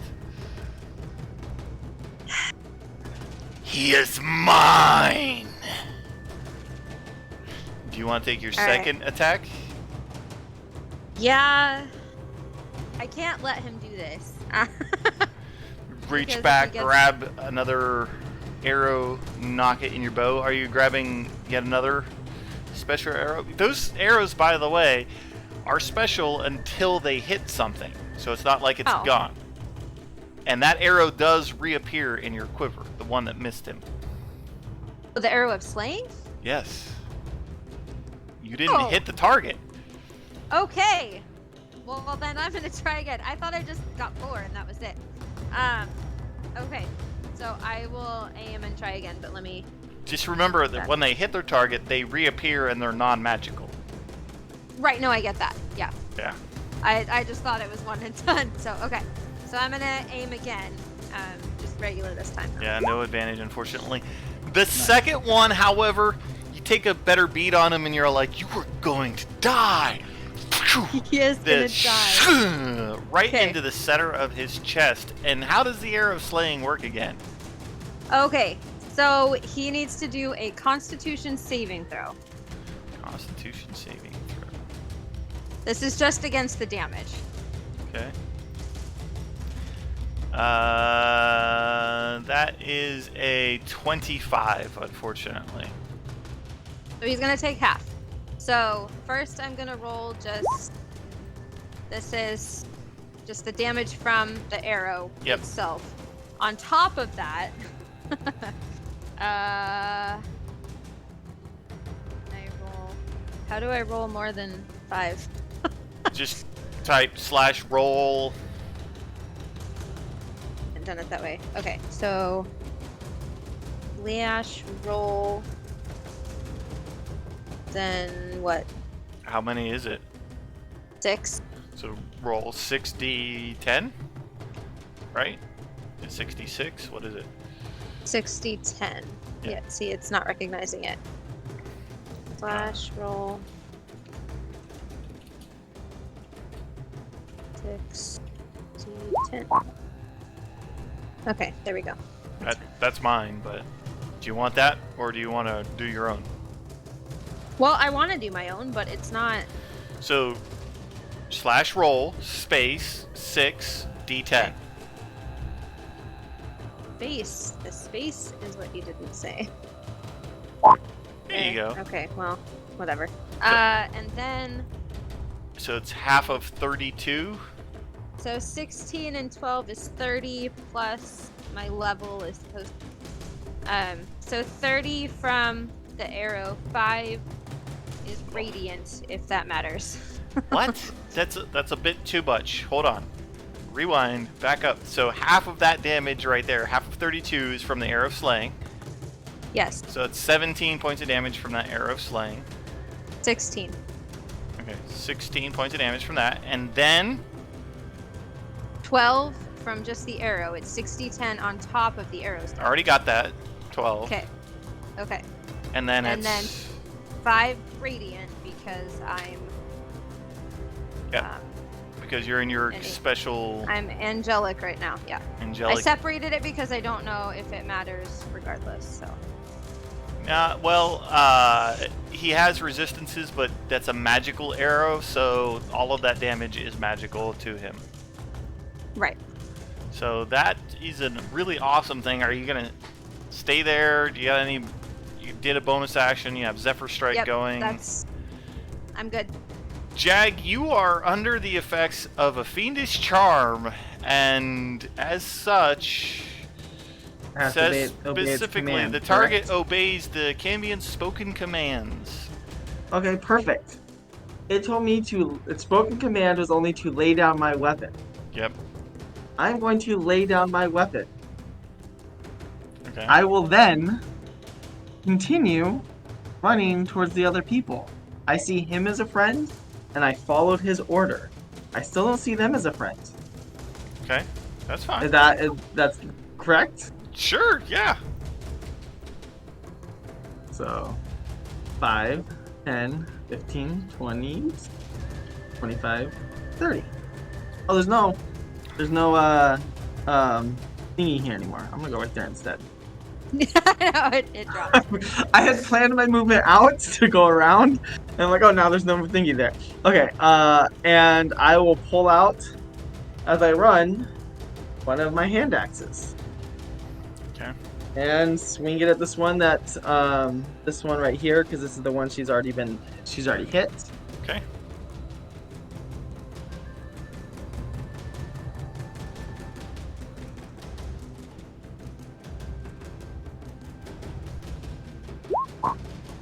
Yeah, that's gonna hit.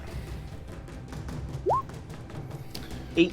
8 points Damage. of damage to that one. Makes that one bloody as you bring the hand axe up its chest. You cut open a nice gouge in the armor. You see blood starting to flow on this particular individual. And 22 is gonna hit for sure. For 11 points of damage. This individual now is swaying. He's not looking good. He realizes he's being pressed on both sides. He looks up at the Cambion. Help us, master! Brings up Rhea. And Rhea's gonna take her first attack against this dude here. This guy here that is The being one that currently she's- surrounded yeah, the by. one that's- Yeah. The one that's almost dead. Or at least bloodied. Nope. Yeah, unfortunately that's going to miss. So bring it back around. The 17 is going to get through his defenses, and you are going to get 7 points of slashing damage. He's swaying and just not looking good. But he's still alive. That brings up Luka Twardowski. Okay. Excuse me. Gonna try the old hurt his feelings approach and say, you look remarkably like someone who's suffering a heart attack. Needs to make a wisdom saving throw DC 14. Okay. He does not have advantage because of anything, so he rolls a natural 1. Oh my gosh. He's a pain. That's only 3 points of psychic damage, but he has disadvantage on his next attack or save. Yes, he does. And I'll put this little, like, broken heart symbol on him because his heart's got broken Aww. by Luka. Heart. And I am promptly going to bonus action hide again. Okay.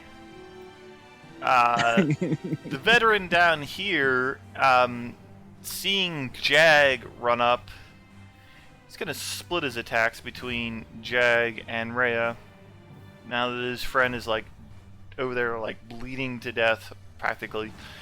So the first attack is going to go against Rhea. That's a 20 to hit Rhea. That hits Rhea. For 10 points of slashing damage. And a 20 to hit Jag for 4 points of slashing damage. So just out of curiosity, is this one of those charmed effects that when I take damage, I get to repeat my save? You do get to repeat your saving throw, so go ahead and roll a wisdom saving throw. Come on, baby. Not at advantage, please. Yep. Yes! Come on, visit enough. You like shake it off and you're all like, the heck? Why am I using this? As you look down at your hand axe. As soon as you said I was going to split attacks, I was like, The Cambion, you know... how much damage did I take? 4? 2. You said? Well, you'll 2. take 2 because it's reduced down by half. But yeah, you take 4. The Cambion, you know, reaches up to grab the arrow and it vanishes from his chest. He looks back towards Robin. And I'm reaching for another one. Looks down towards Jag. Looks over towards Luka. And looks down at the ground.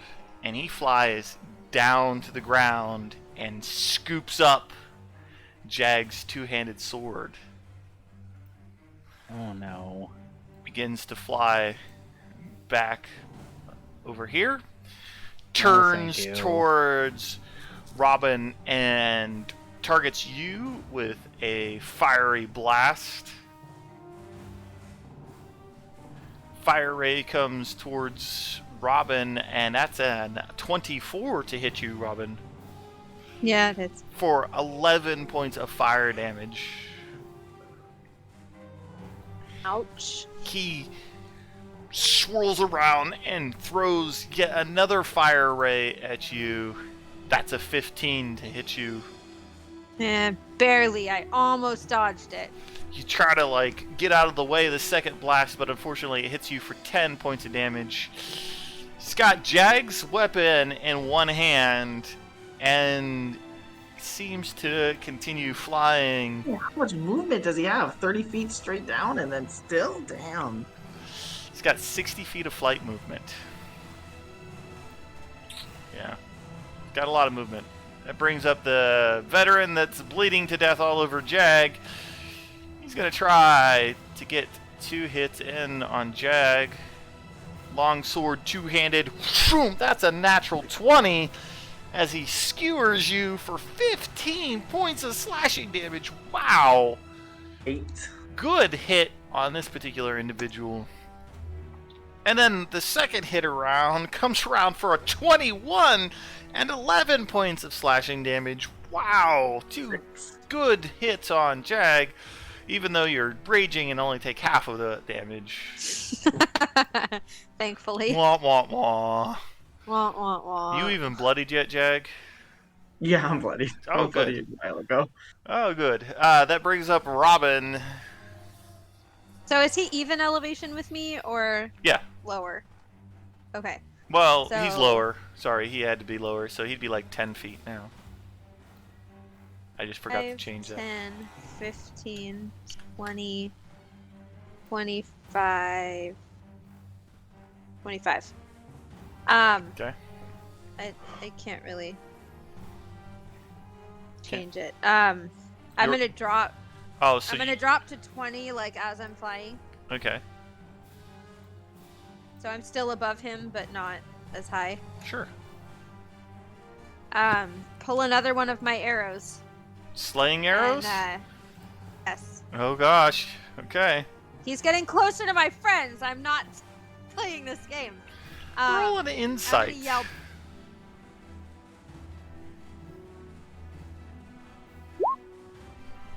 He's getting closer to your friends. I'm not playing this game. Okay. So I'm gonna yell back to hell, you dog. So that's my bonus action. And I'm gonna shoot. Please, please, please. Shit. The arrow just right past him, no problems. But it, as it continues beyond him, you see it pop out of existence, and you hear this little sink into your quiver. You reach Okay. back, grab it. Again, the Does it- second one nails the Cambion in the right shoulder. I know this is Okay. my left shoulder, but your okay. right. It's going to be 8 points of piercing damage from the arrow. Then he needs to make a Constitution saving throw. It's all force damage right now because I yelled Yeah. my thing. So But he still It's needs to make the disadvantage, Constitution right? saving throw, right? why did it roll 2? It should only have been 1. Yes, he still does. Okay.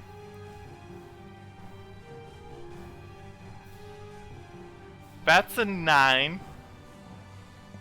I'll take all of it this time.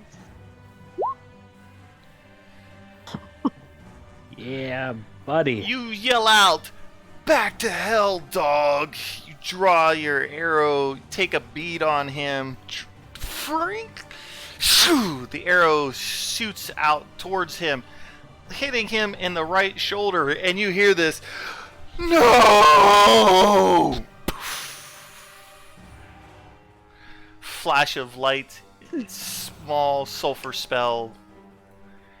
You do not, however, see anybody's blade drop to the ground. It goes with Oh, him? No. Oh no. You take my greatsword to give me a new one, and then you take my I'm greatsword kidding. again. I'm kidding. You see the sword fall to the ground. Of course.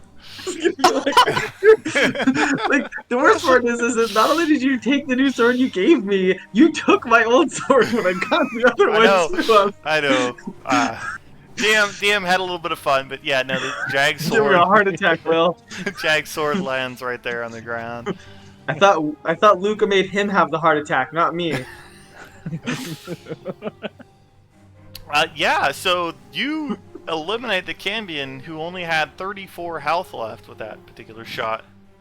Nice. God. Yeah, anything else you want to do, Robin? Thanks, Seraphina. You got, what, 2 of those arrows of slaying left, right? Yes. Do they I do. recharge at all? No, they're... Not those ones. They're- I get magical arrows, but not those. Yeah, she gets, I think, +1 arrows every day. Yeah. One or 2. 1d4 plus 1. Yeah. Well, no, it's just 1d4. D4 of +1 arrows. Yeah. Yeah. Okay. It brings up Jag, who almost had a Jack's heart attack. snapping out of it. He's gonna look at his hand axe, look around, and see that his sword is on the ground back there. Way over there. And he's like super pissed because like he doesn't want this thing to be pissed off at him. And he's super mad. He's gonna take this hatchet. He's gonna aim to like just bury this hand axe right in this dude's chest. Okay. His goal. Yeah, that's gonna right in his chest. For 8. And you're gonna drive this particular individual straight to the ground, and he's dead. I'm gonna, as it falls, rip it out, Rip it out. and then turn Splaying around and blood all swing over. turn around and swing towards this dude's shoulder. Yeah, that's gonna hit. Okay, hold on. 13 points of damage to this individual is gonna Go brush your teeth. Go. really hurt them. And then I get a bonus action attack for killing something. Yes, Guys, you do. let that out. You've been told, kids. It's slow. It's amazing.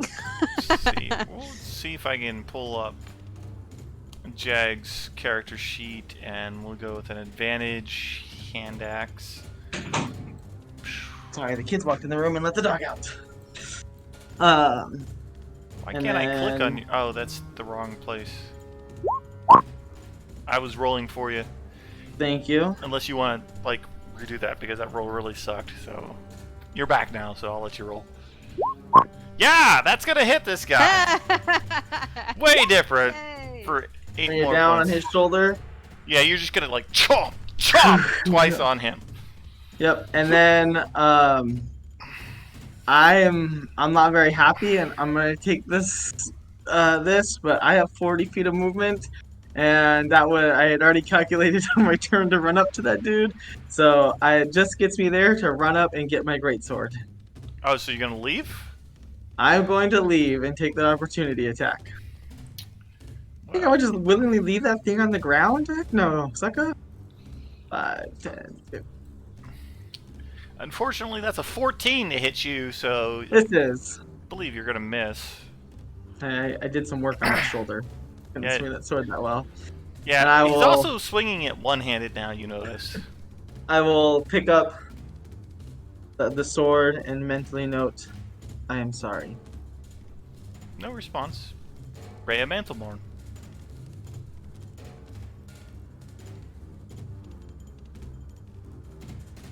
She is gonna swing at that same shoulder. She's gonna try to take this shoulder off.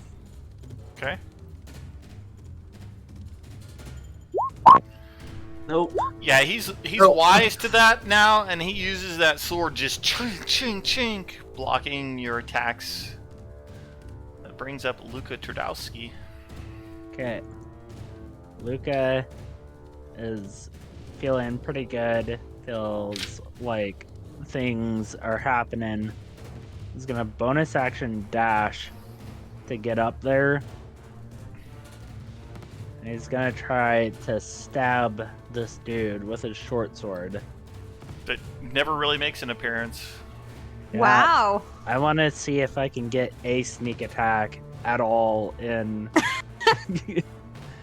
like situations are set. Ooh, no.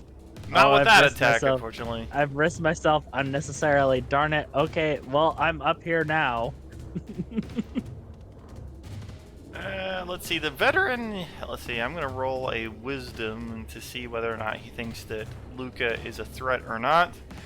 He does not believe that Luca is a threat, so he's going to continue his attack against Rhea. Then Luca did his job. That's a 15 to hit Rhea, and a That does not. 23 to hit Rhea. So That the first does. one she's able to block out of the way. The second one, not so much, and he gets past her defenses with a 5 points of slashing damage attack. He now looks around. Master? Master! Master Dead. of puppets, pulling my strings! Oh, sorry. Robin, that's, you are up. Yeah, you're about to 15. eat your breakfast off a mirror, Whoa. veteran. 5, 10, 15, 20, 25, 30. I'm gonna get here and yell, "Your master is dead!" That's my bonus action. Okay, yeah, I get it. Yeah. But that arrow's just Not gonna so much. whiz right by him. And a second arrow is also gonna So whiz is right that by him. You don't want to hit your friends, so you're being cautious. No, I'm just gonna yell. I'm totally gonna yell. That was a warning. Surrender. Okay, roll an intimidation. Okay. He does I not totally find you missed. very intimidating. To the pain done. Jag. Yeah, Jag has his sword back and he's going to take us 5, 10, 15, 20, 25, 30, 35, 40 feet of movement. And Off with his head. what? Try Off to. with his. Well, try to, anyways. Okay. Woof. Yeah, that's gonna hit. For For- 26. 26 points of Holy damage. crap. This individual is no longer looking good. So the fact that he got his sword up and like between your great sword and his neck is the only thing that kept his head on, you think? He's Well, guess bloody, what? he's not looking good. It's going to come back around the opposite side. And this time, I'm going to go low. I'm going to try to chop him off right at the waist in two. Okay. He Nope. sees that blow coming in and he throws his longsword in the way. Rhea Mantleborn. She's going to hope that he's busy defending a blow from Jag to get an attack of her own with a natural 20. Yeah. tired of She's this. Points of damage. she's had enough of this, and so she grabs her sword with like both hands and kind of like just right into his chest, and then like down as he falls to the ground dead. And you are no longer in battle. I lose it. I want to fly over to the wagon Okay. and Dang it. make sure that there is no one else in there. I think Luca Ah. had the same idea. I start poking around in there, but I'm also looking to rob the formerly alive. As far That's as fine. I just robbing the formerly alive, there's nothing in the cart except for Okay. hay, where the individuals seem to have hidden. Well, we can use the hay to feed our horses. If there aren't any objections, I'm gonna cut these draft horses loose. Do we Well, have they're room to draft hook horses, a couple right? more up on Tars? You could can probably you ride? Can you ride a draft horse? you could, can, but we- but it's gonna be more difficult than riding a riding horse. They don't Okay. have saddles. I get that. Okay. We can also see if we have the equipment to latch them up to ours and have two rows of two. Make it easier on our horses. The wagon that you have doesn't have the capability of having 2 more horses pull it, but you could lash them to the back. That requires a bigger yoke at the front, and your wagon can only handle 2 horses pulling. I would say we just rope them to follow us. Out here in the wilderness, we could at least bring them to town, maybe sell them, get some gold, and they can find a better home. Okay, I will tie them off at the end then. Can I search the bodies of the 2 dead people in front of me? Sure can. Absolutely. I'm going to move you guys onto a different map, though. Nothing really left on this particular map for you. Ooh. Ooh, I would also make sure to take the hay so that we have hay to disseminate between the 4 horses that we have with us now. You can find a total of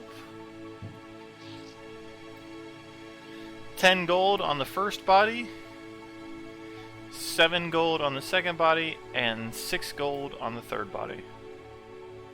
So 23 total. I'm not broke anymore. As we are on this road, I want to go over to some of these bushes and things and break off some twigs. Okay.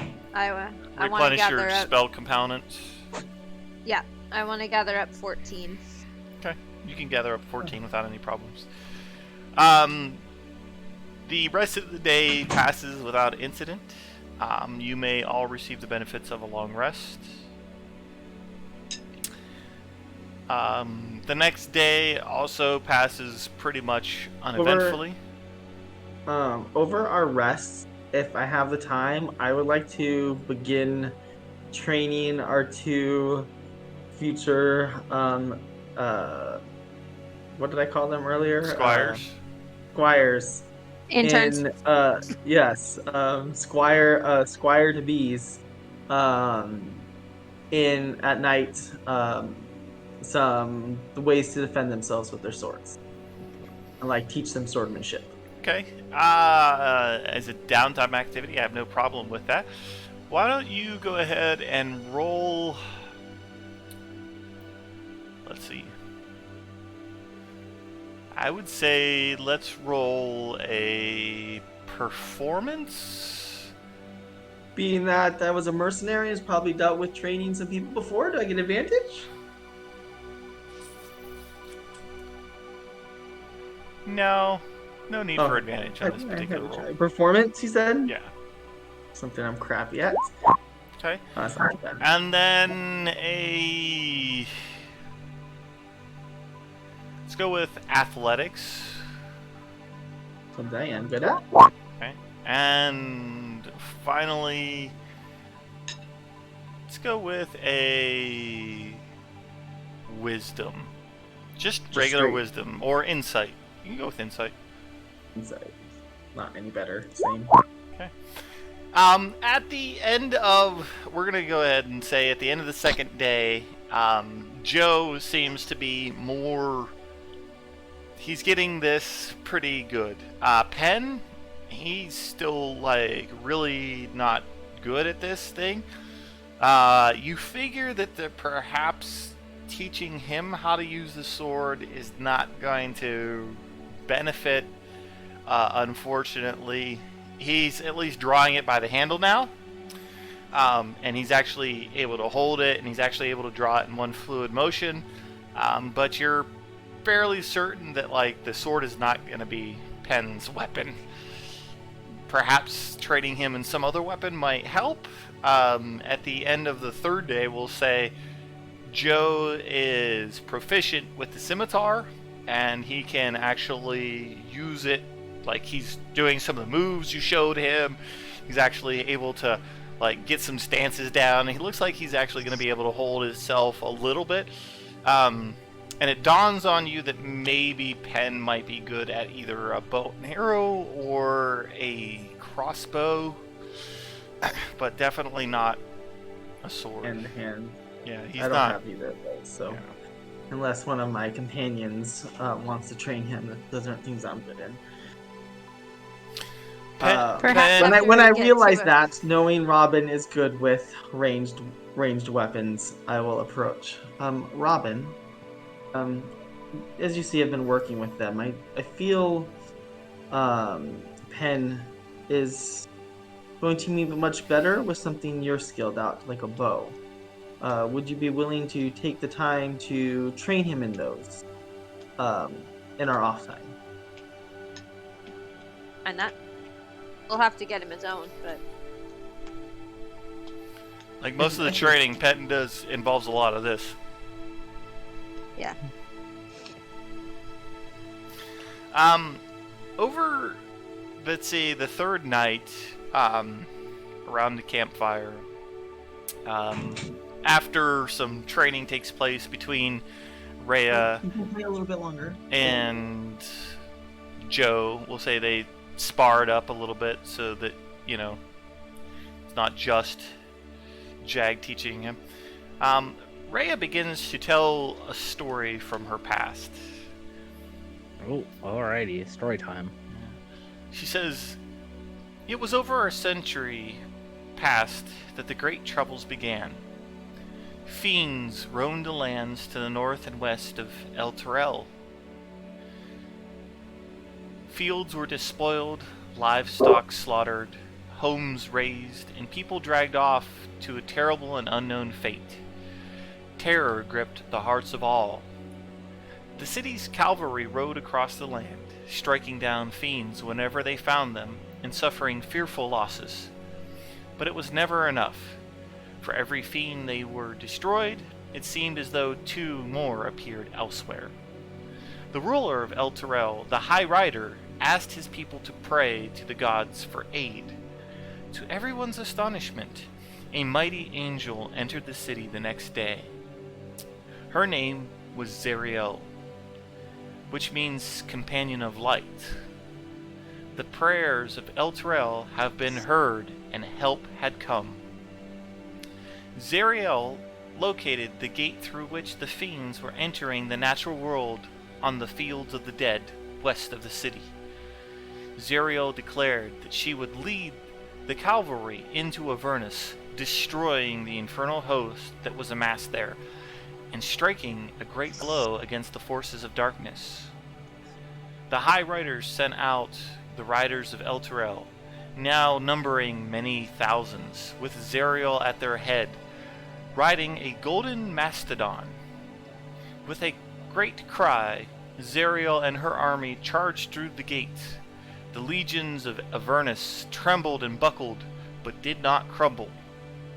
Zariel was defeated, and the remains of her army returned to El Terrell, overcome with grief at the loss of their glorious general, but confident that the lords of the 9 hells would think twice about threatening El Terrell again. There were great celebrations to honor the valiant knights of the cavalry, who became known as Hell Riders from that day on." Wow. Sario, yeah, she's so cool. Let's see. Do I have a map She of w- this? What's up? She was. Not so much now. I don't not have a Off map of track that. question. Yeah. Would I get my charge back from the pipes? You sure would. Days? And don't forget to roll I didn't want to. D4.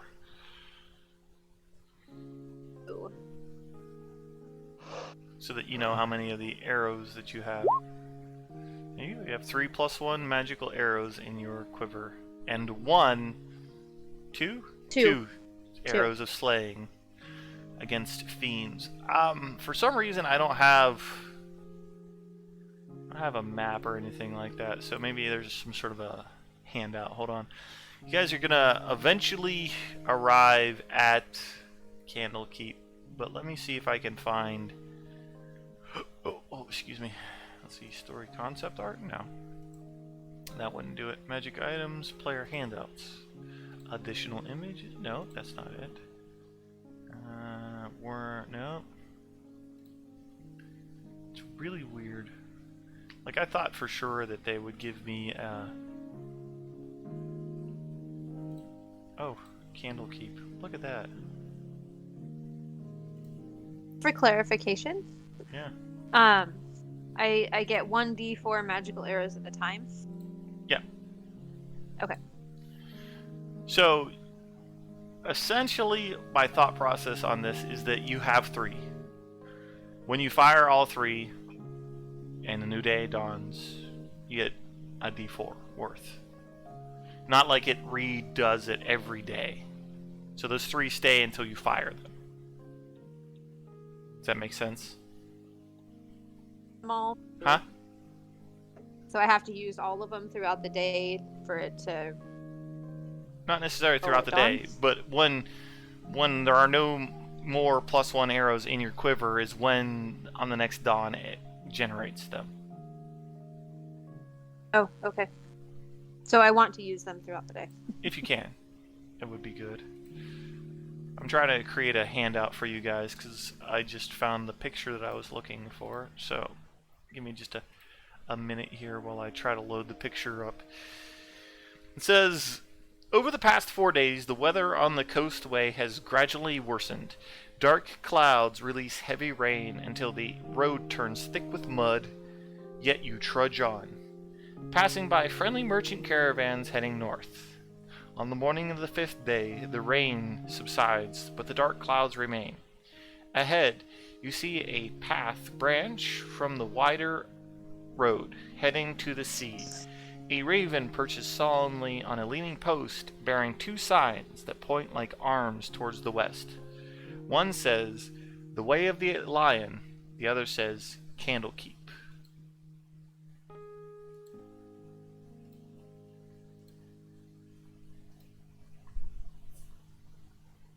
Right on. Do you want to head towards the Way of the Lion? I believe that we were directed to go to Candlekeep, so let's head that way. That is... But we will keep the note and that in mind. Well, that is apparently the way to Candlekeep, the Way of the Lion. Oh, okay. we will go by the Way of the Lion to Candlekeep then. Yeah, I don't know why there was 2 different signs. That's really weird. But characters who head west along the Way of the Lion arrive at Candlekeep by mid-afternoon. The afternoon sun shines through the clouds to illuminate the gray walls and pale spires of a time-worn fortress that stands majestically atop a rocky promontory overlooking the sea. The trail leads straight to it. At the gatehouse, you are greeted by 3 monks in purple robes, a human, a shield dwarf, and a sun elf. Around their necks hang holy symbols of Denir, god of writing, whose symbol is a lit candle above an open eye. "Welcome to Candlekeep," says the elf in common. "A gift is required from those seeking admittance. You must donate a book or scroll that isn't already in the library's archives. Please present your gift for inspection." Okay.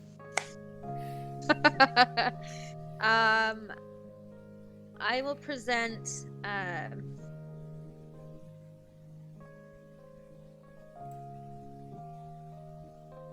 the Infernal War Machine.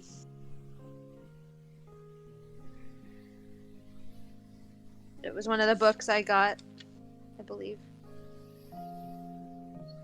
Or maybe that was just a note I made. Nope, that was a note I made. Creations in Infernal Iron. That's what it was. It's a couple of scrolls that... He begins to chant over the book for just a moment. "I am so sorry. Unfortunately, we already have a copy of this particular book in Candlekeep." He hands it back. Okay. perhaps this one, and I'll hand over Bleeding and Technology. Takes the book, begins chanting over it. Ah, yes, we do not have this particular book in Candlekeep. Thank Yay! you very much for your admittance. Have you been to Candlekeep before? I have not. This is our first time. Most excellent. The Hearth is Candlekeep's pub. It's where you can enjoy the company and a good meal. If you would like to head there for a good meal, you can absolutely do that. Is there anyone The Hearth? The Hearth. Yes. Is there anyone particular that you are looking for? We have a few extra horses that we found along the road. Is there perhaps somewhere we could sell them? Unfortunately, not here. We are a repository of knowledge in itself. We do not have the dealings with those. Perhaps you could sell them to a leaving merchant, but there is nowhere specific that you can do that. Perhaps at the Hearth itself would be my suggestion to you, is that you could meet a merchant looking to leave and sell the horses to them. Thank you. That's helpful. Absolutely. Hey, Dorman, know anyone that knows anything about this? I'd hold up the puzzle box. Well, let's see. Actually, we have somebody that we're supposed to meet for that.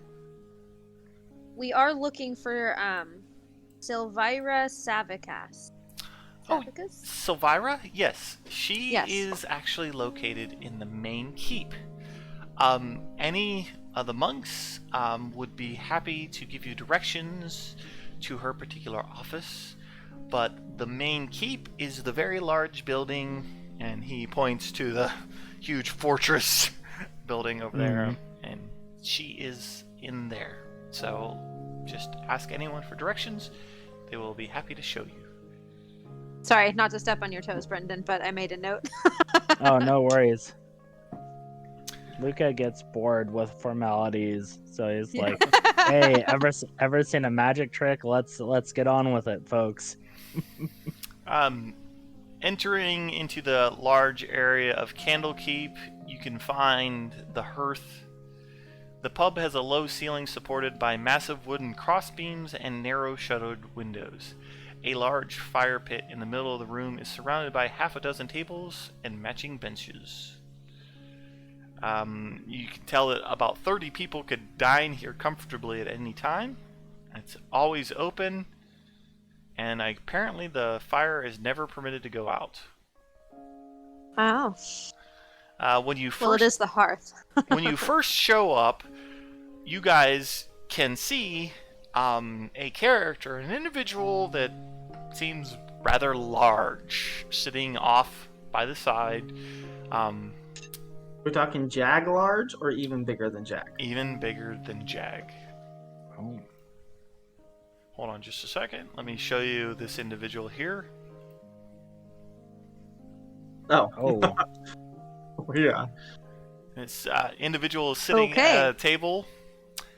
Before him, he has a book, and he seems to be reading this book. Jag is intrigued. Ogres that read?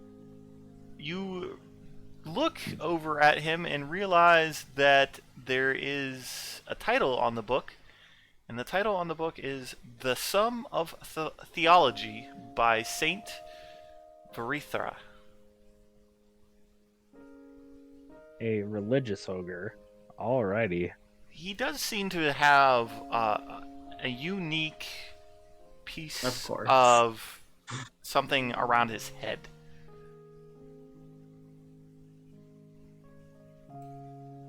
Out of character, I have a really good idea what guess on what that is.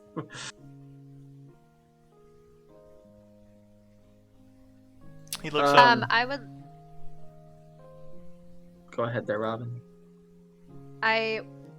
So he's at a table, or is he behind the counter? He's at a table, sitting by himself in a corner, reading a book. Okay. I want to go up to the innkeeper, tavern keeper, whoever's Several different people there. So, sorry, I lost my train of thought. I was really distracted by the ogre reading a book.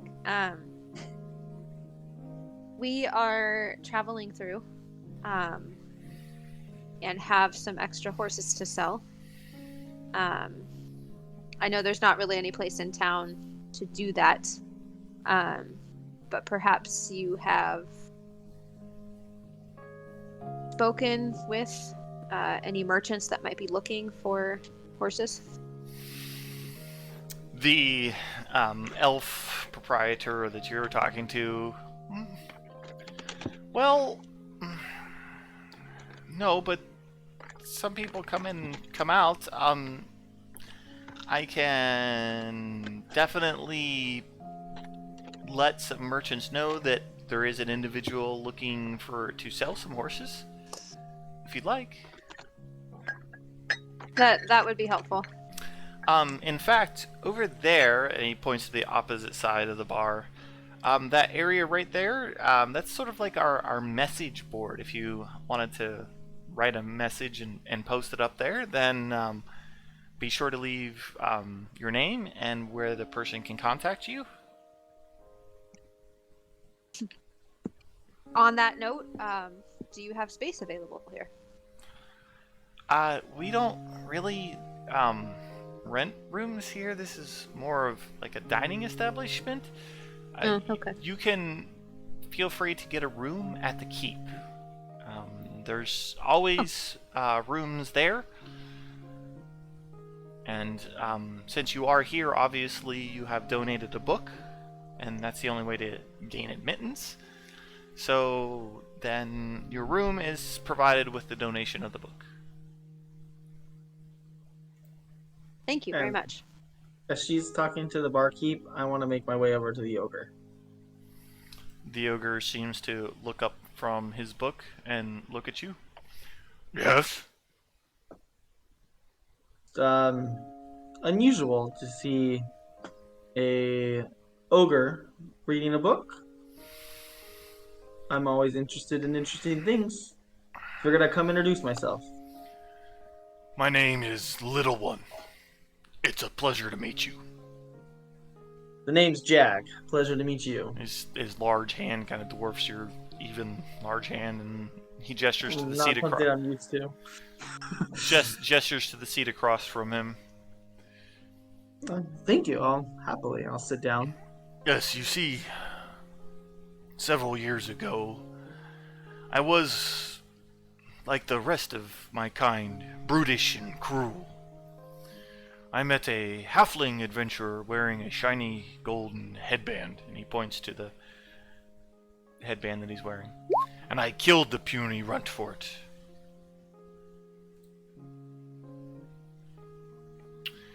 Well, I was able to put it on my head, and it grew to size to fit me. And now I understand the errors of my way. I seek a better life.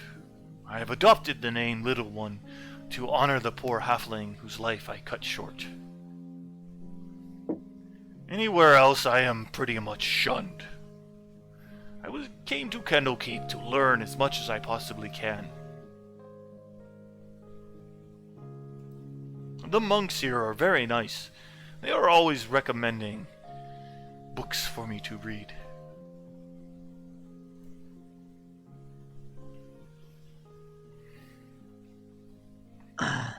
It's sad, your story, but it's also nice to know you understand the error in what you did.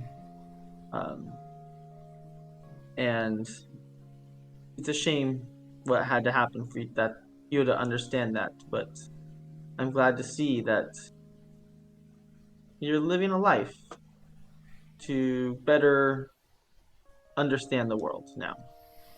Yes, I'm very happy with where I am now. I can know what it's like for people to shun you for being different. There's none of my kind here, and when I first arrived to the area, I experienced some of the same. Yes, exactly what are you? I am a Leonin. I do not Leonin. come from this world. You have traveled across the plane. Not willingly, but I'm here now.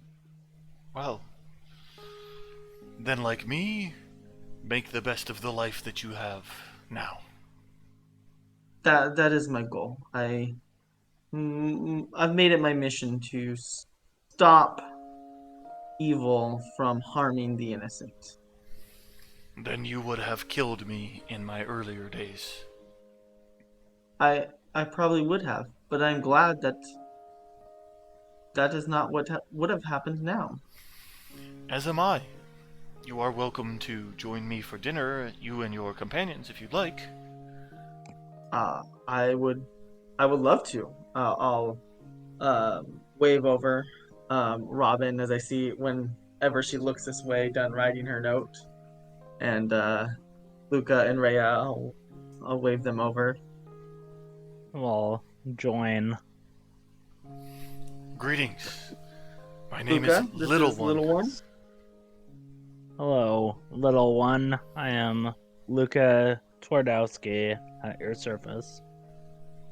Pleasure. And you? Pleased to meet you. I am Robin of Sherwood. Of Sherwood. Yes.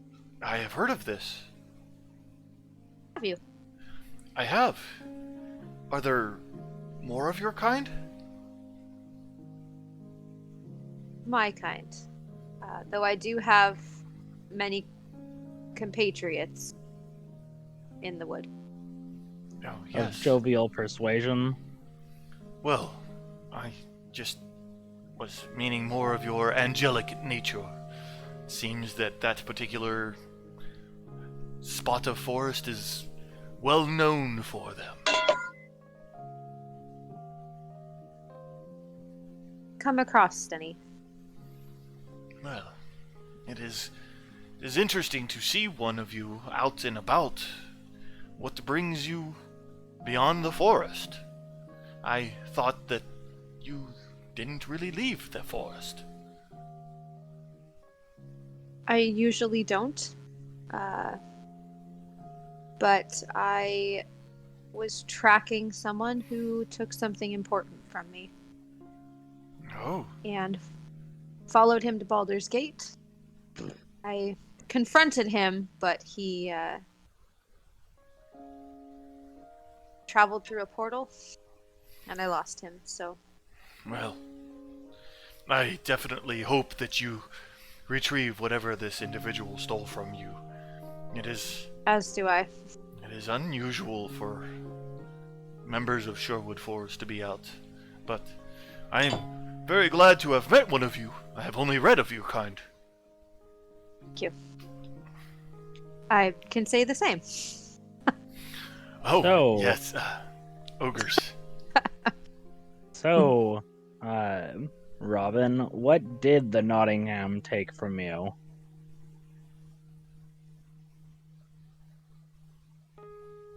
Fully understand what it was until doing some research in Baldur's Gate, but it was a soul coin.